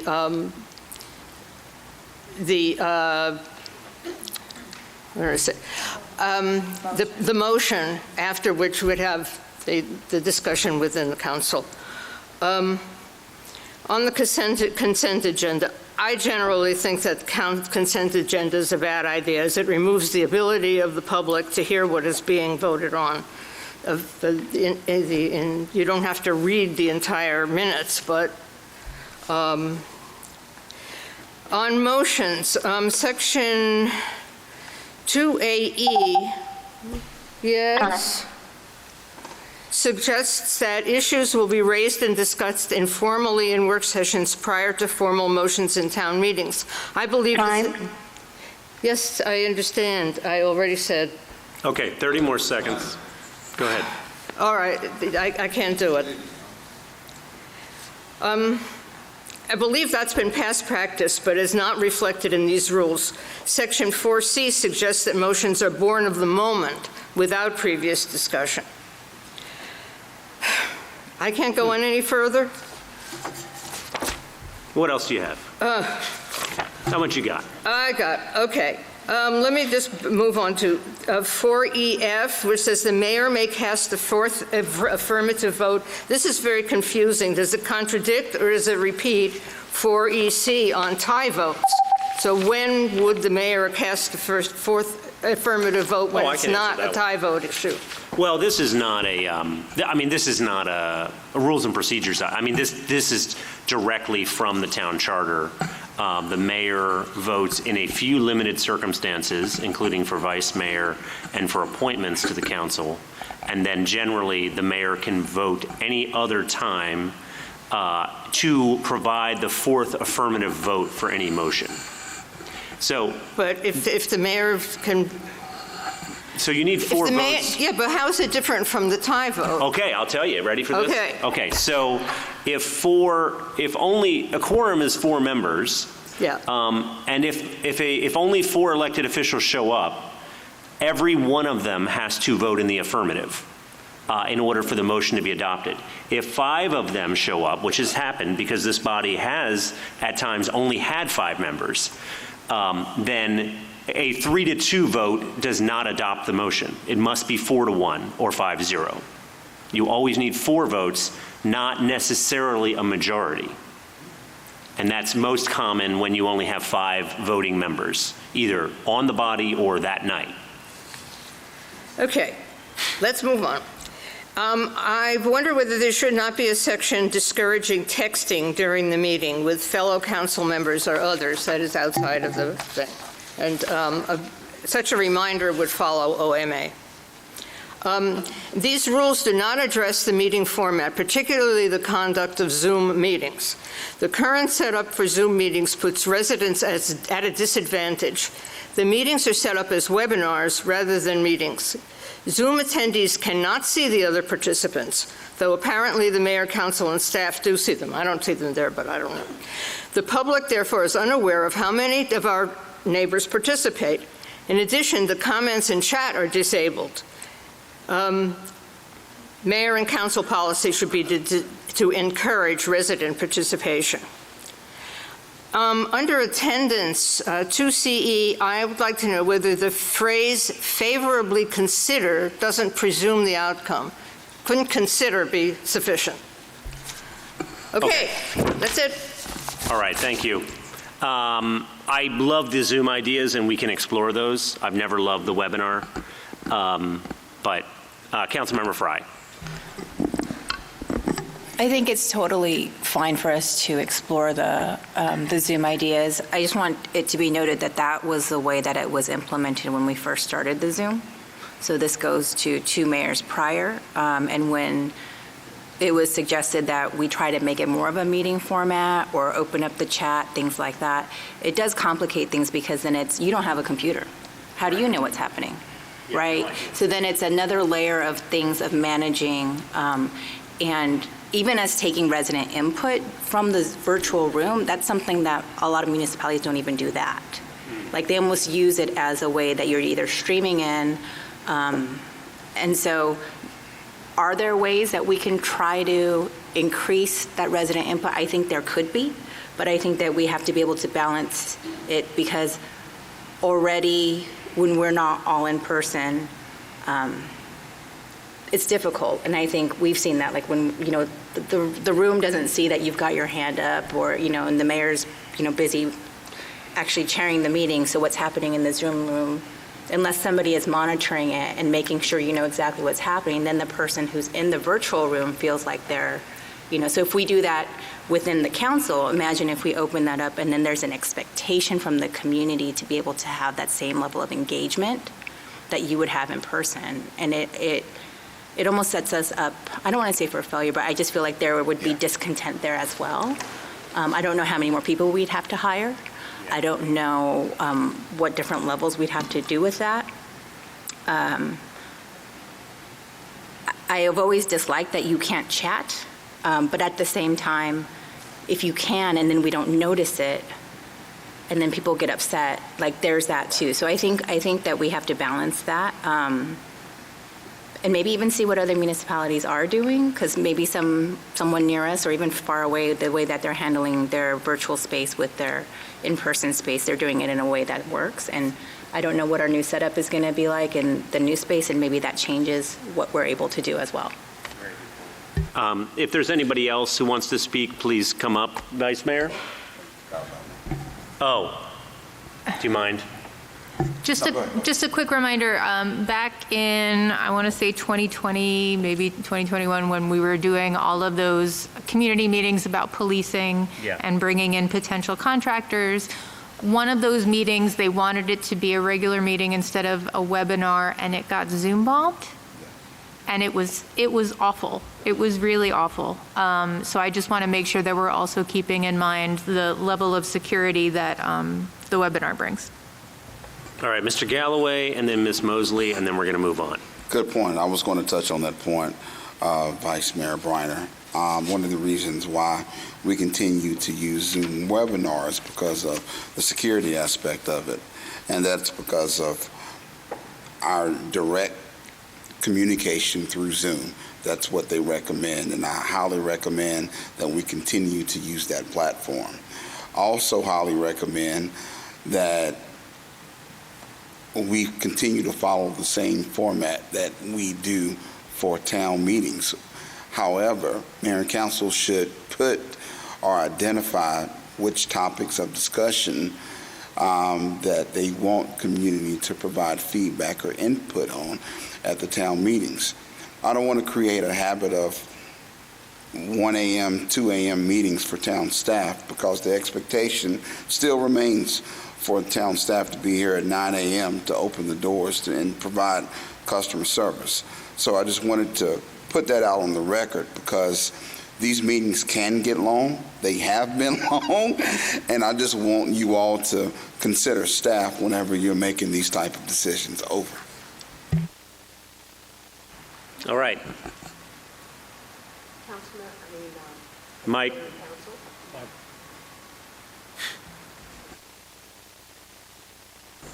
There we go. There we go.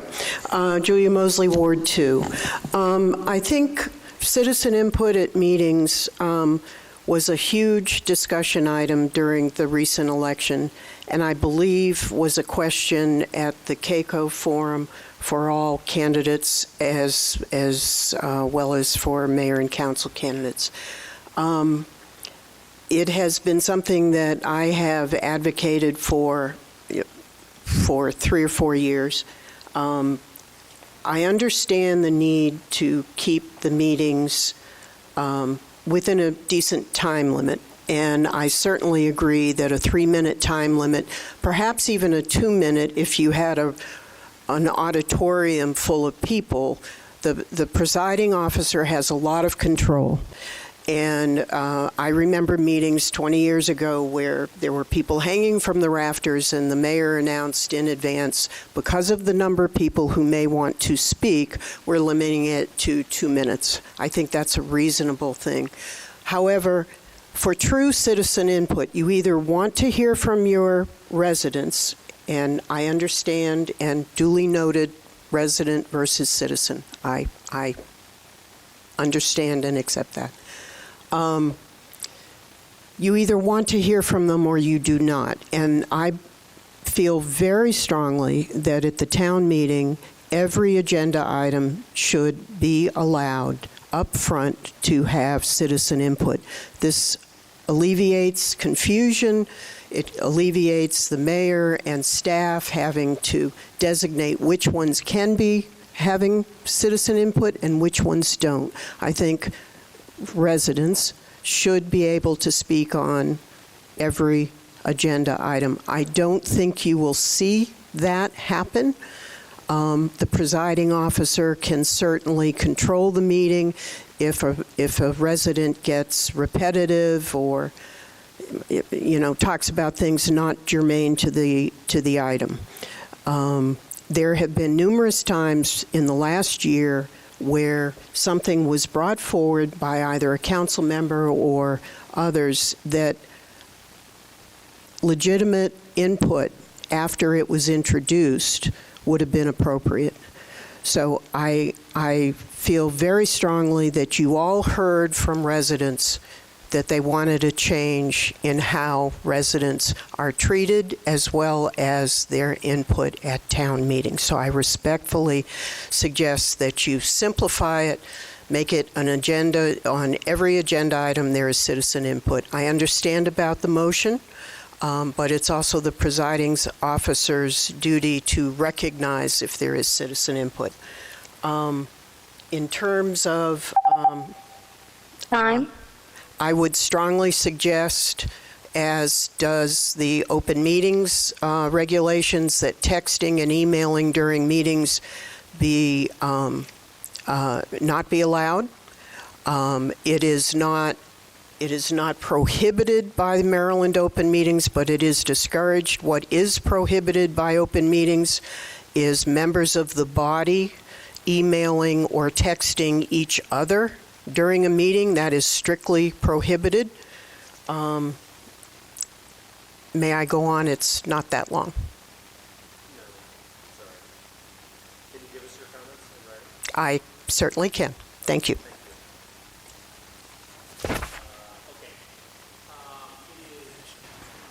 9:21. Vice Mayor, do you have a concluding comment for this agenda item? I do, because I want to make sure that we're getting to the right. We've spent a long time on resident input. And I just practically, it doesn't make sense to me to say every agenda item, do we want resident input on a swearing in or a proclamation, things like that. So I feel like if we say these things are the things, then we get out of some awkward situations. But we can discuss that. I wanted to say two things. One is that I do text with my son every night to say goodnight because I am not there to say goodnight to him in person and tuck him into bed, and I am going to continue to do that. The other thing is I wanted to point out, this is in the rules of procedure, that it's very important for us to make sure the mic is always on, that we are speaking clearly into the mic, not too closely, because accessibility is one of the strong values of this town. And it's very frustrating when council members, residents, guests decide they don't need a microphone or just going to say one thing. That's not accessible, right? And we want to make sure that our ASL interpreters are able to hear, and that we are just making sure that all of our town residents are able to participate and understand what's going on. All right, Mr. Galloway, are you bringing us home? Yes, sir. I'll say this. When this was first created, the rules and procedures, I remember we had a special meeting for this. It was a special work session that we went over each portion of the procedure, and we adopted it at that work session. And since then, every 2 years, we've modified it a little bit, but also moved forward with it. Hence, that was one of the reasons why we needed to have a special work session. But one of the things that I would ask the mayor and council is, do you know any other municipalities in the area that does such things at town meetings? And the answer is probably not. So, I mean, I just think it's standard, it's industry standard, if you will, to follow such of a practice. Doesn't necessarily mean that Cheverly has to be a part of the industry standard. We can set our own standards, but it's common in town meetings that town meetings are more of the formal meetings. And yeah, I would just ask for you all to consider that.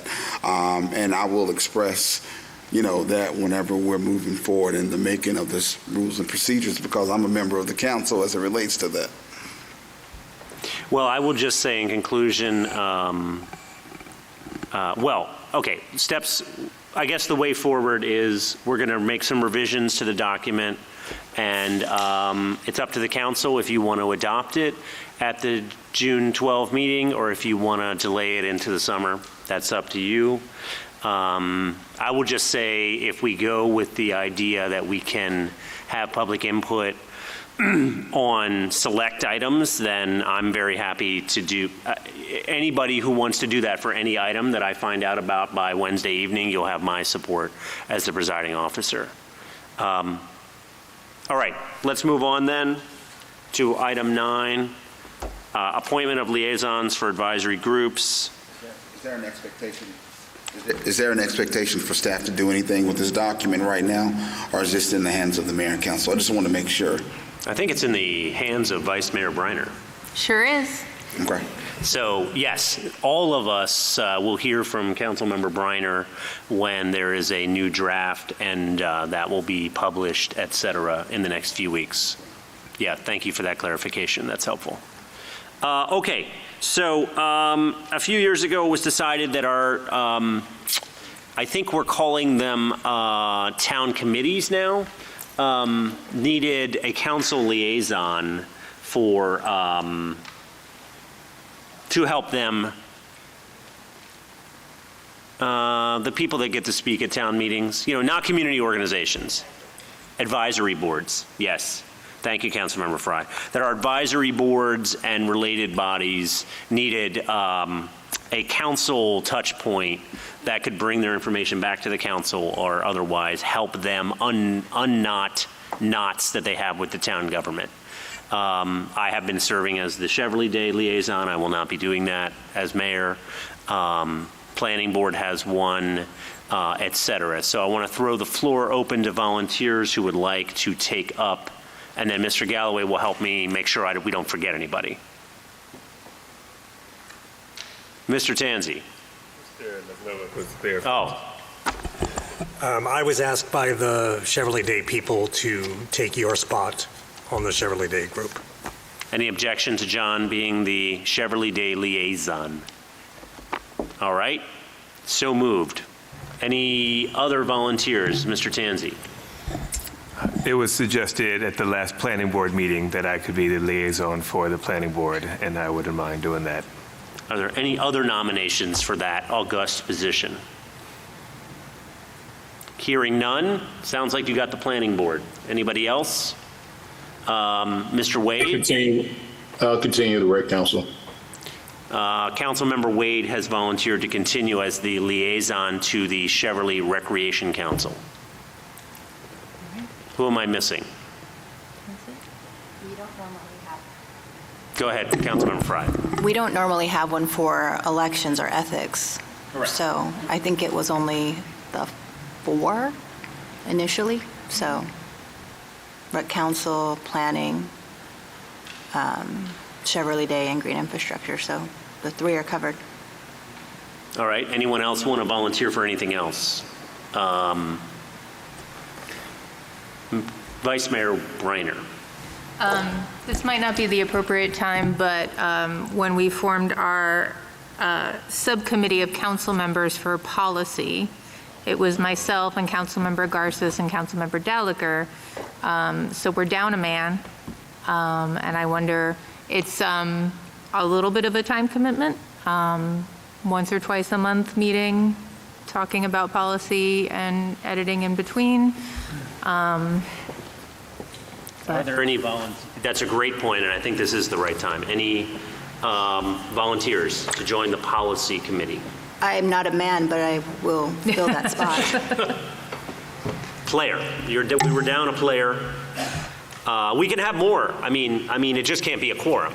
Yeah. So who do you have now? It's myself and Councilmember Garces. Reiner, Garces, Fry. Oh, I think that's full then. And then Mr. Galloway and whatever staff resources are needed. And to clarify, the policy subcommittee does not make any decisions. The policy subcommittee takes input from council, puts it into words, and then council reviews the words. So there is never a point where this is a decision-making body. It's a busy work body that kind of does the legwork so you don't have to, so that our meetings aren't super long. Anything else on this topic? I think we're in good shape, and yes. Does the Green Infrastructure Committee not have a council representative? I think it was Councilmember Dalaker in the last term. I'm not sure that now's the right time to have one. I think, I'm going to speak to this later, but I think my hope is that in the autumn and early winter, we will be in a better place where that's going to make sense again. Okay. Anything else? Okay. MML, item 10, Maryland Municipal League Summer Conference Coordination. Okay, so are there any council members not going to Ocean City for the Maryland Municipal League Conference? Do we know if Councilmember Garces is going? He's going. Okay, so is it 7-0 then? Okay, excellent. Then Mr. Galloway can brief us on any logistical details.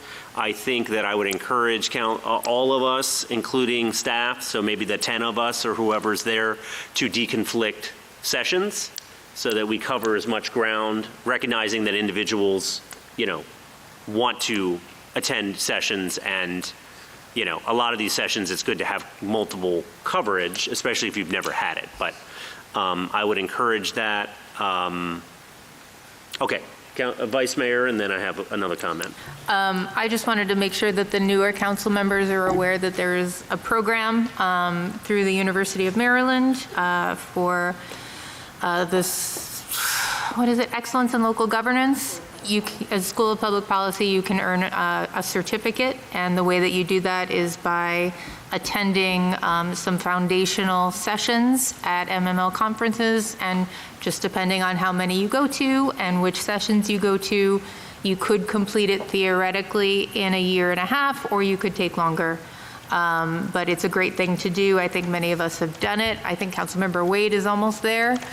And so if we want to think about whether the newer council members want to attend those more foundational sessions, and then those of us who already have it can do some of the more niche sessions. Councilmember Just Fry. to follow up, Mayor. Oh, I'm sorry. Go ahead. Go ahead, Councilmember Wade and then Councilmember Fry.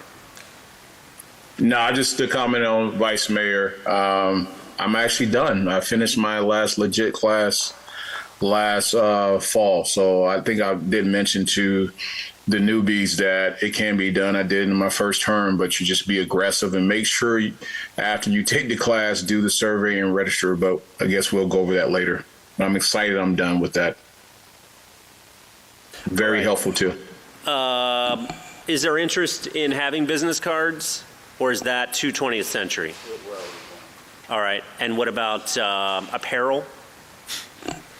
So business cards and polos have been ordered. All right. Excellent. I did want to just address the election issue. I will be voting, I think, on Sunday, so just 3 days from now, in the PGCMA election. My plan is to vote for the Cheverly candidates.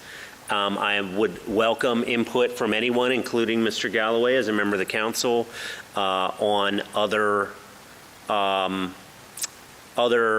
municipal officials from Prince George's County who deserve Cheverly's vote.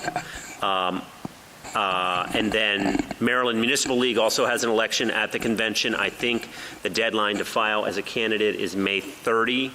And I will be voting in that election in Ocean City, and similarly want to throw it open to the council for recommendations. Councilmember Fry. So, one, Mr. Galloway, can we look at the Academy of Excellence graduate class for the ones that have graduated? I know that's potentially an additional cost, and it's usually you have to register ahead of time because the seats are limited. Correct. Can we look into that? I don't know what the class is yet, so I don't know if I'd want to take it, but that's one. Two, PGCMA, for some of the executive board positions, there's really not options. You could either not vote for them or vote for that one. And I think there's only about 8 or 9 for at-large. Councilmember Wade is the only Cheverly person on that. For MML2, there are committees, so that email went out from MML today asking for people, especially from Prince George's County, to put their names in for the different committees that they have for MML. And then this year, there will not be a PGCMA breakfast, legislative breakfast. So instead of a PGCMA legislative breakfast, they're planning to potentially, at this time, potentially do a business meeting before the normal Monday evening gathering. Mr. Galloway, in the past, that's conflicted with our team dinner. So I don't know if we could do an earlier team dinner so we can make sure we make the business meeting.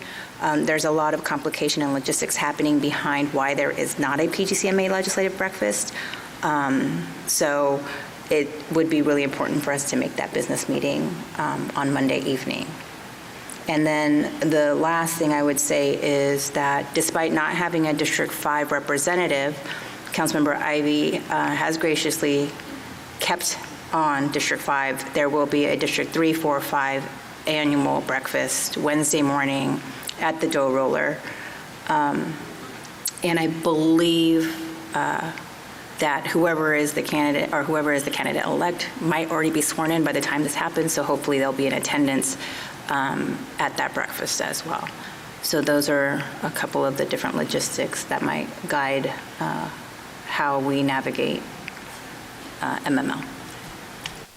Mr. Galloway, anything additional that we need to know now?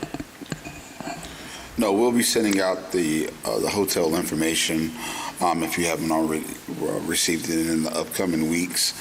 Nothing else as of right now. All right. Thank you to the entire team for, I know it starts in January with the logistical lift. So thank you to the whole team for making it happen. Any other council comments? All right. Item 11, Hometown Hero Update. Okay, Mayor and Council, just wanted to give you all an update. Is Mr. Gary Bell online? Okay. We had a great meeting. Ms. Knipe, Gary Bell, Johnny Marino, myself, Yvonne. As it relates to the Hometown Hero, we are moving forward with this as a committee. Councilmember Wade has indicated that he would serve on the committee as well as a council member.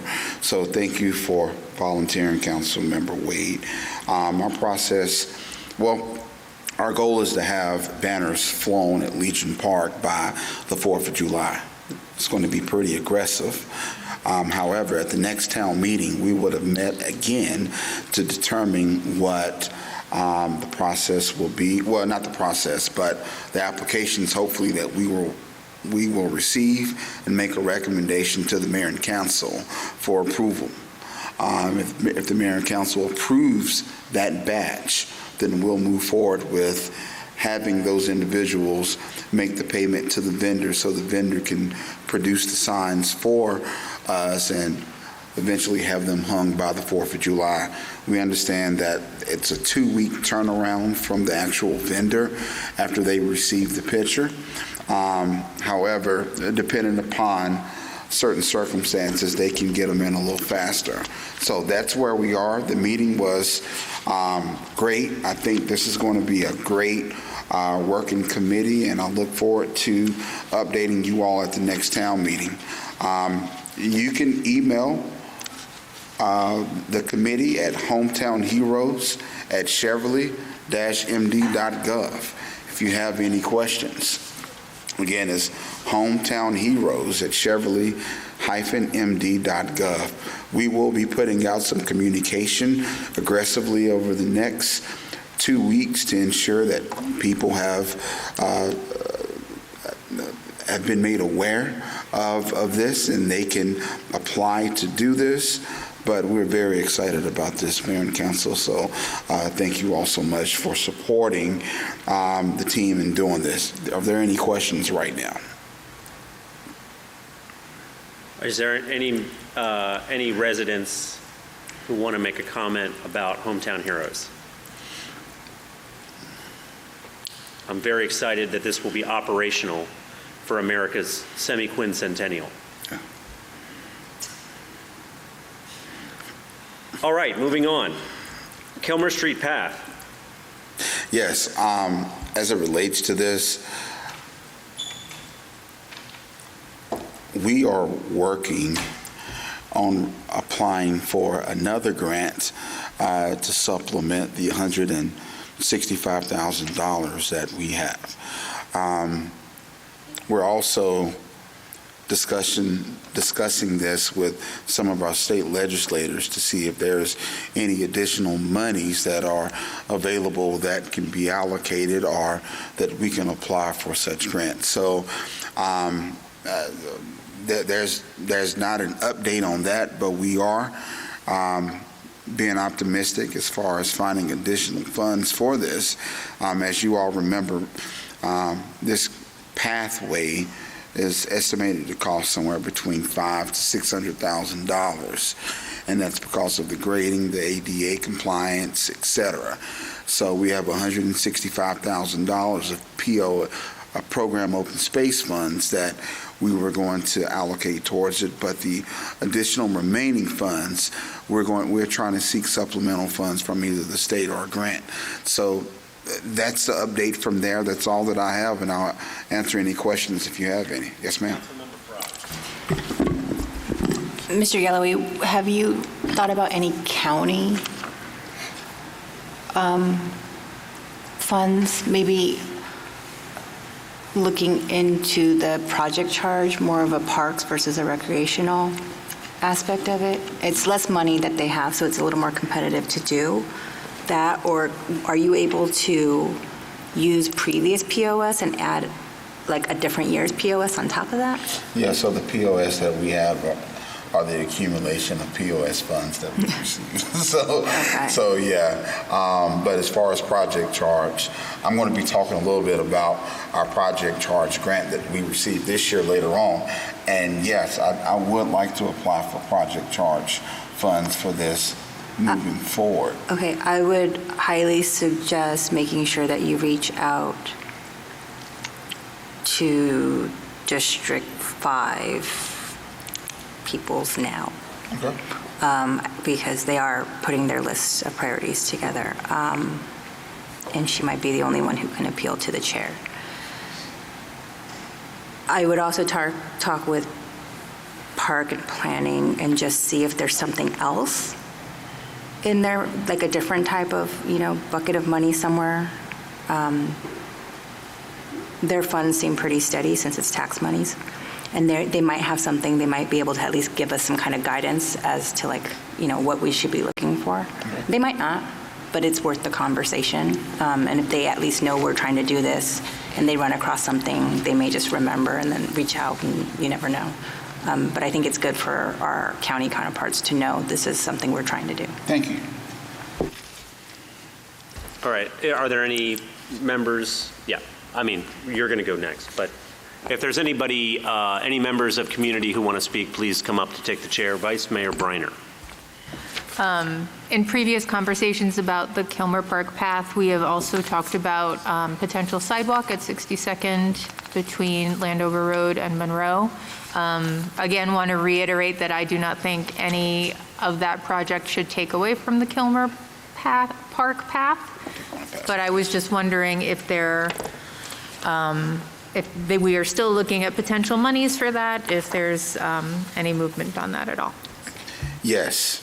Any and every time we get an opportunity to pitch something to the county or the state, we're always pitching or trying to shoot our best shot for that. So that has not been forgotten. In fact, that is one of our high priorities and trying to get done. So we have a priority list as far as seeking funds for. That is one of the high priorities that we are trying to get funds for to remedy. So yes. Thank you. Yes, ma'am. Councilmember Fry, is your hand up? So I don't know, when you drive down 202, if you've seen those people out there with the little tripod things and they're looking at stuff along 202. Yeah, surveying all the stuff. They're trying to do, I think I've mentioned it before, SHA is looking at a holistic overview of what's going on 202. But in conversation, they do come up a certain amount from their responsibility, whatever that is. I know that they don't have a lot of funds, but that's something that potentially could be a partnership that we could try to take the opportunity of. So the next time we have SHA coming, Mr. Galloway, I know we're hoping to get them to come to a work session. Maybe ask them to be prepared with what kind of opportunities might be there and timeline too, because I know with the SHA 202 bike path from the former Walgreens, that was told to me that it was going to be 3 years just for the design and planning part. So it may not be something like a quick remedy, but if we can keep pushing on those conversations with them, that would be helpful, I think, because they might have a random MDOT grant like this bike path that came out of nowhere. So we should probably try to make sure we stay on top of that. All right, any other input on Kilmer Street Park?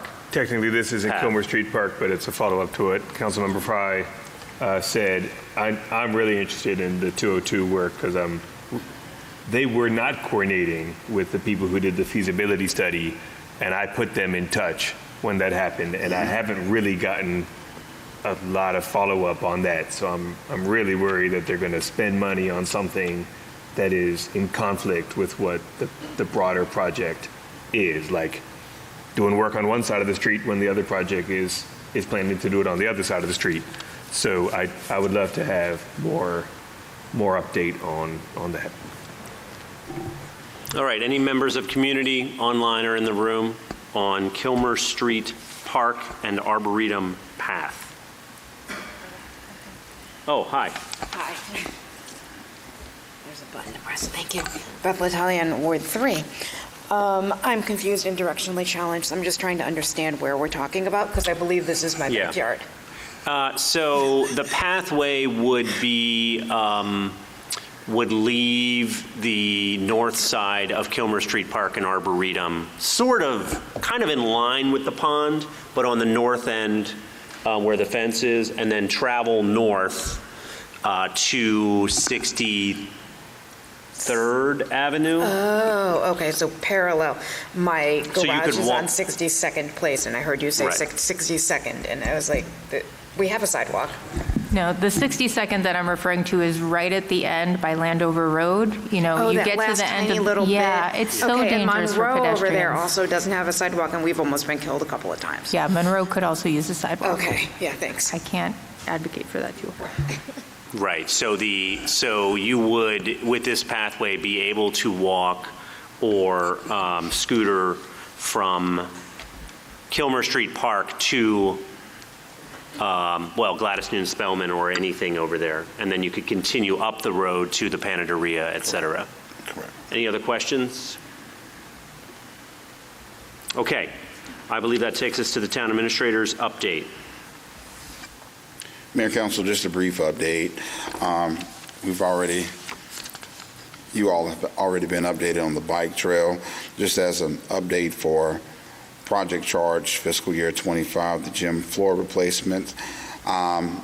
Just so that you all know, we were awarded $100,000 from the Prince George's Maryland National Capital Park and Planning, Prince George's County County Department of Public Works, to assist with the reconstruction efforts of the gym floor. There are some places in here that are just unsafe with dips.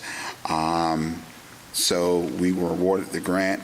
Mayor and Council, at the next town meeting, I will move forward with providing a recommendation of the preferred vendor to move forward with, so that we can move forward with acting on the funds for this fiscal year. So it's been a lot of coordination and working with Maryland National Capital Park and Planning. So I will be presenting an option for us to move forward with at the next meeting. Any questions on that? Yes.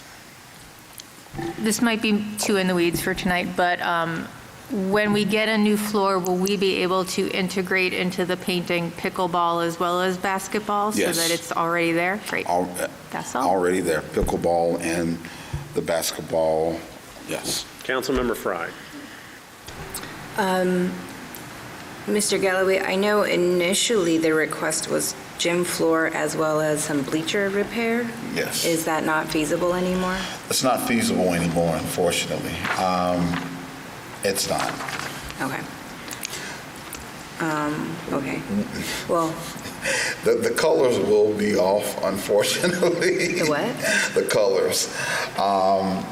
Because we have purple bleachers, and, we're wanting to move forward with the brand-new Cheverly teal and gray. So, we're going to apply for a project charge for next year to upgrade our Cheverly, our bleachers, or at least to paint them anyway. So we've already thought about that. Just please bear with us as we have the matching bleachers for temporarily. Okay, to that, and the parks portion of the project charge is a lot smaller, like at 1/10 of what the recreation is. So it may need to be that you go for recreation and then use what you would have used for some recreation stuff and move that line item over, kind of where the funding is coming from. But I'm glad that it's happening. That's very exciting. I don't have to hear my husband complain anymore.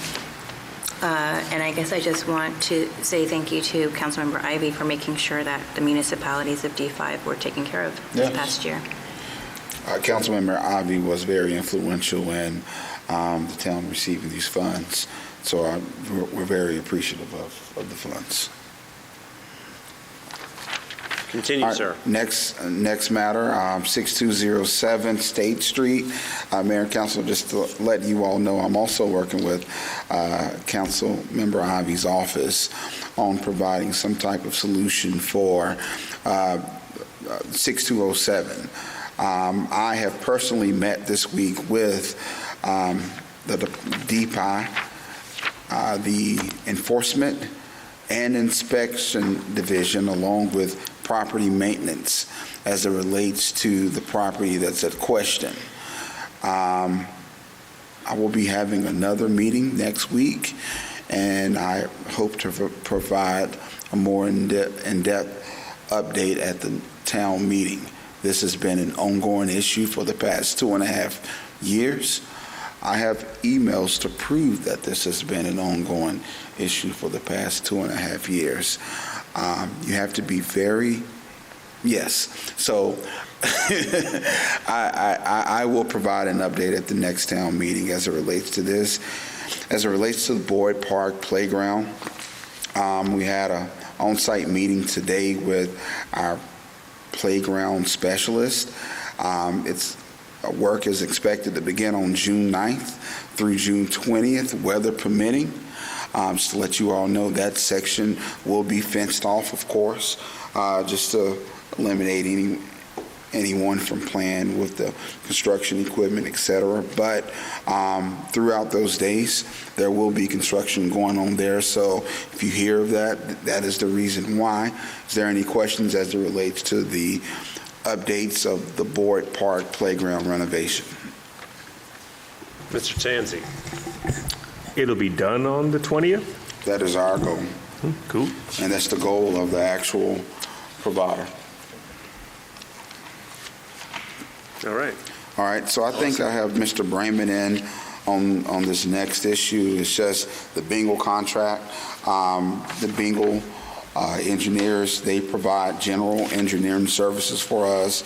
They provided some with some water woes, some with the Keller construction. At the next town meeting, because their contract has expired, we will be presenting a new contract for the mayor and council to move forward with adopting or giving me the approval to execute so that we can continue our relationship with Bingle. Mr. Brayman, do you have anything else to add? No, sir. I think you summed it up very well. Thank you very much. Who is Bengal? And you mean Bengal like the tiger, right? That's how it's spelled, Bengal. Bengal Engineering has helped us out on several areas. We'd like to have them continue in the general engineering aspect. Oh, I see. Generally for the whole town, yes. Not for a specific project. Yes. I see. This is vaguely familiar. Okay. Any questions for the town administrator about his report or for Mr. Brayman? Any general questions at all? Tanzi. Yeah, and on anything. It's more a comment on, I know that the deadline for the bike trail temporary thing is fast, but I sent you an email and just thought, this is last week or something, just wanted to put it on the record that I'm learning how to read legislation, but the Maryland House passed House Bill 0628, which is requires the State Highway Administration to prioritize funding for the construction and reconstruction of sidewalks and bicycle paths to sidewalks and bicycle pathways or adjacent to highways that are subject to for priority funding areas, which we are in. So it seems to me like that hasn't been signed into law or is still in consideration in some way, even though it says in the House returned passed. So that might be something we reach out to our state representatives. Yeah. I mean, if it's not been signed, it's not going to get signed. Exactly. Oh, well, then maybe that's the reading. But 0628, House Bill 0628. So maybe that's dead, even with all those check marks. They're having signings now as we speak. Yeah. So okay. I mean, if it to passed the Senate, then it's. It did, and it's so at least how I'm reading this. Right. So that's something to stay abreast of, because that might be very useful in the permanent phase of all this stuff. Thank you so much for that. Any other questions for Mr. Galloway? All right, hearing none. Cheverly Station Apartments. Any updates? I think, thanks to Councilmember Garces, he's been working with the management there to make sure that the heat was being turned off and the AC was being turned on in a timely manner. However, now it's cold, so hopefully they're all doing okay. I think they get hotter quicker than they get colder, just in the buildings itself. But I do want to give him a big shout out because he did spend a lot of time on that. Aside from that, we are doing our ward walk for 5 and my portion of 6. over there. I believe Wednesday is May 28th at 6:30, I believe is the time. So we'll be meeting at the visitor parking lot like we normally do, as weather permitting, and just kind of cruising around and talking to neighbors and stuff. So that's happening on Wednesday. But I think that's it. Anyone have any questions for Councilmember Fry? Or that we can pass on to Councilmember Garces? Mayor? Yes. There was one thing that I didn't get a chance to do. I needed to kick it to the chief or the deputy chief if they're available so that they can provide a public safety update as it relates to the news and announcement that was sent out yesterday. Yeah, I think that would be great. I also wrote a note to ask you if you wanted to say anything more about the gas leak on Kilmer or the water leak on Cheverly Hills, which are annoying but not nearly as frightening as the incident you're referring to. So are the chief or deputy chief available online? Chief Morris, please. Yes, sir. Good evening, Mr. Mayor, council, members of the public. So the news and announcement went out. This incident occurred yesterday. Our officers responded to the scene. It was reported by two children, 10 and 11 years old. What was particularly interesting was the apparent credibility of the children. They were very specific in their detail.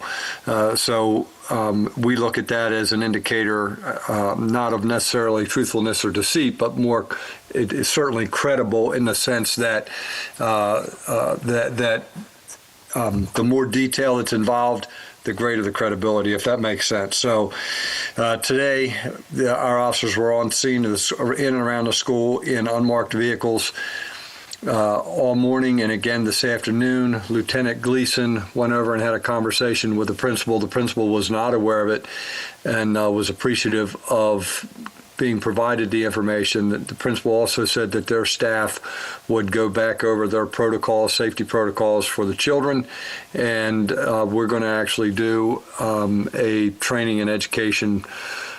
Lieutenant Gleason is going to provide a training education program for their staff and work with the principal to put that in place.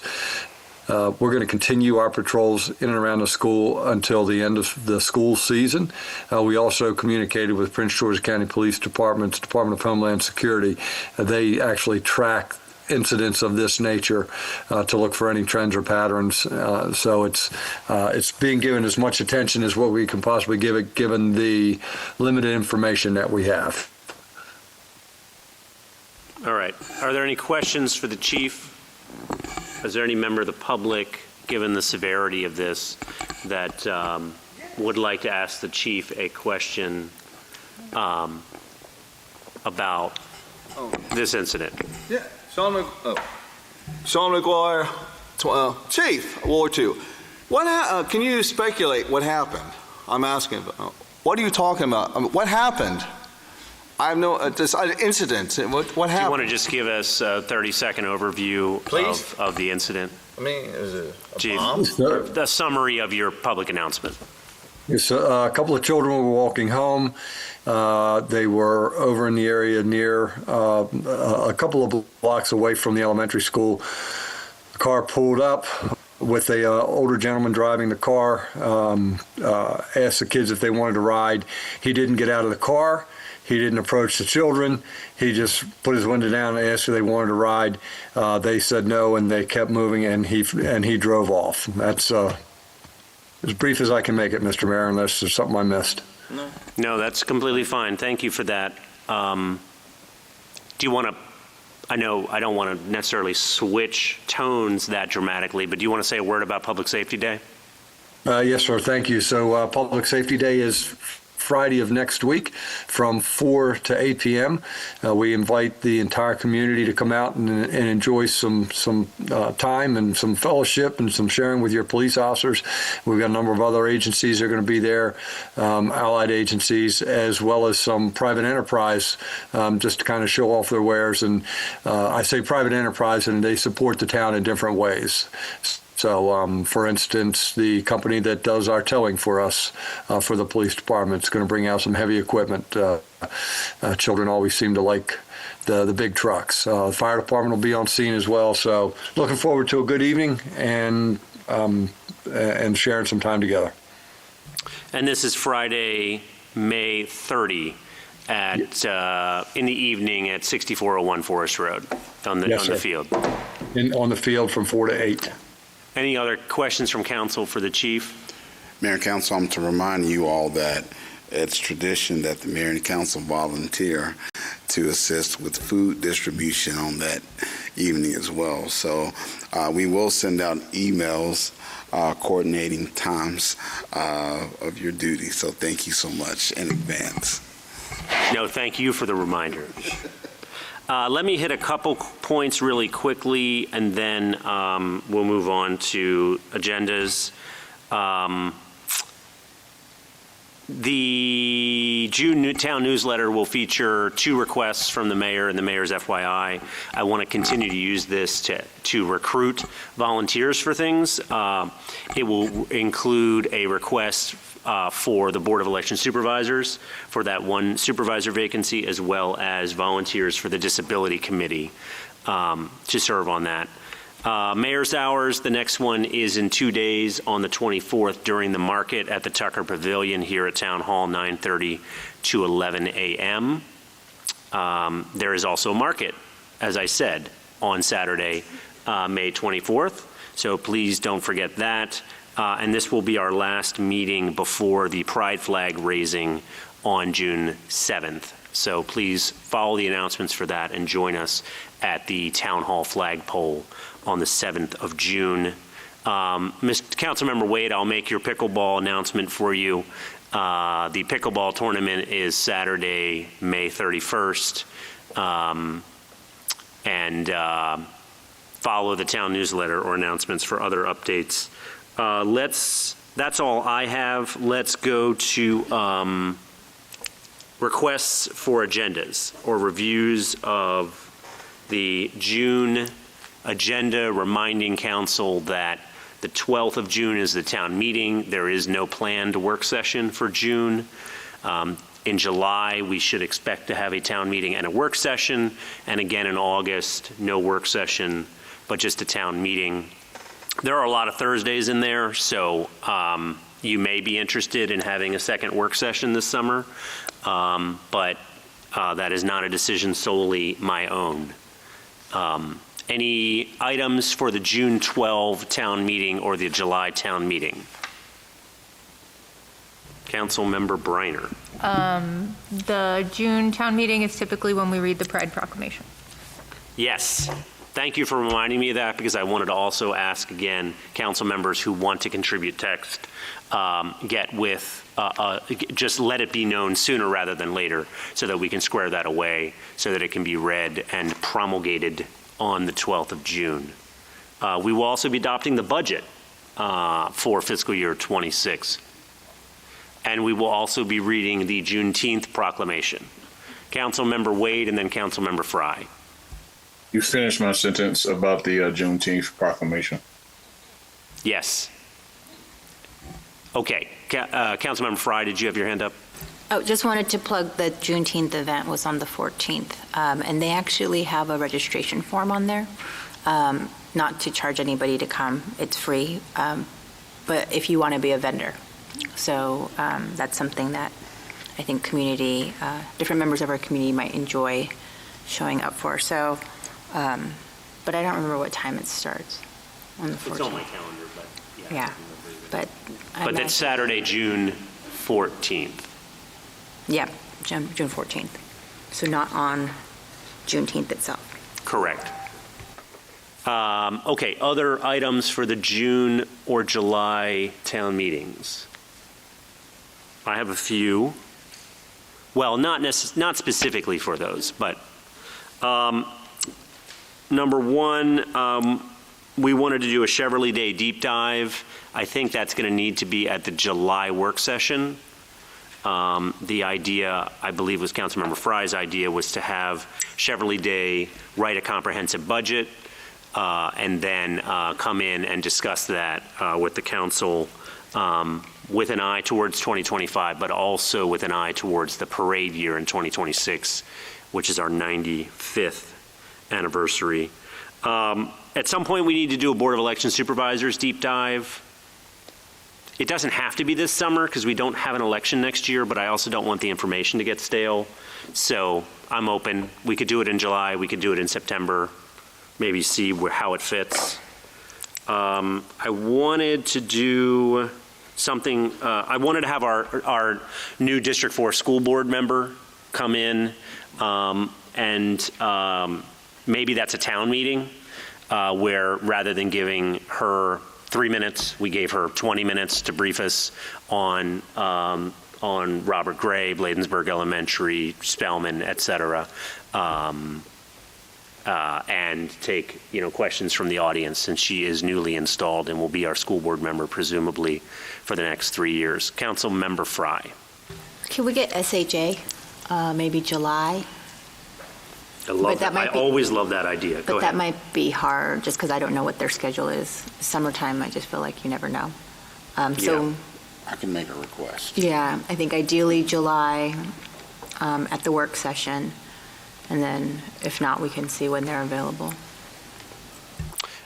For the June town meeting, can we ask the the Ethics Commission to come in and brief, or they can email us? And what I want to know is, selfishly, am I out of compliance from any filings?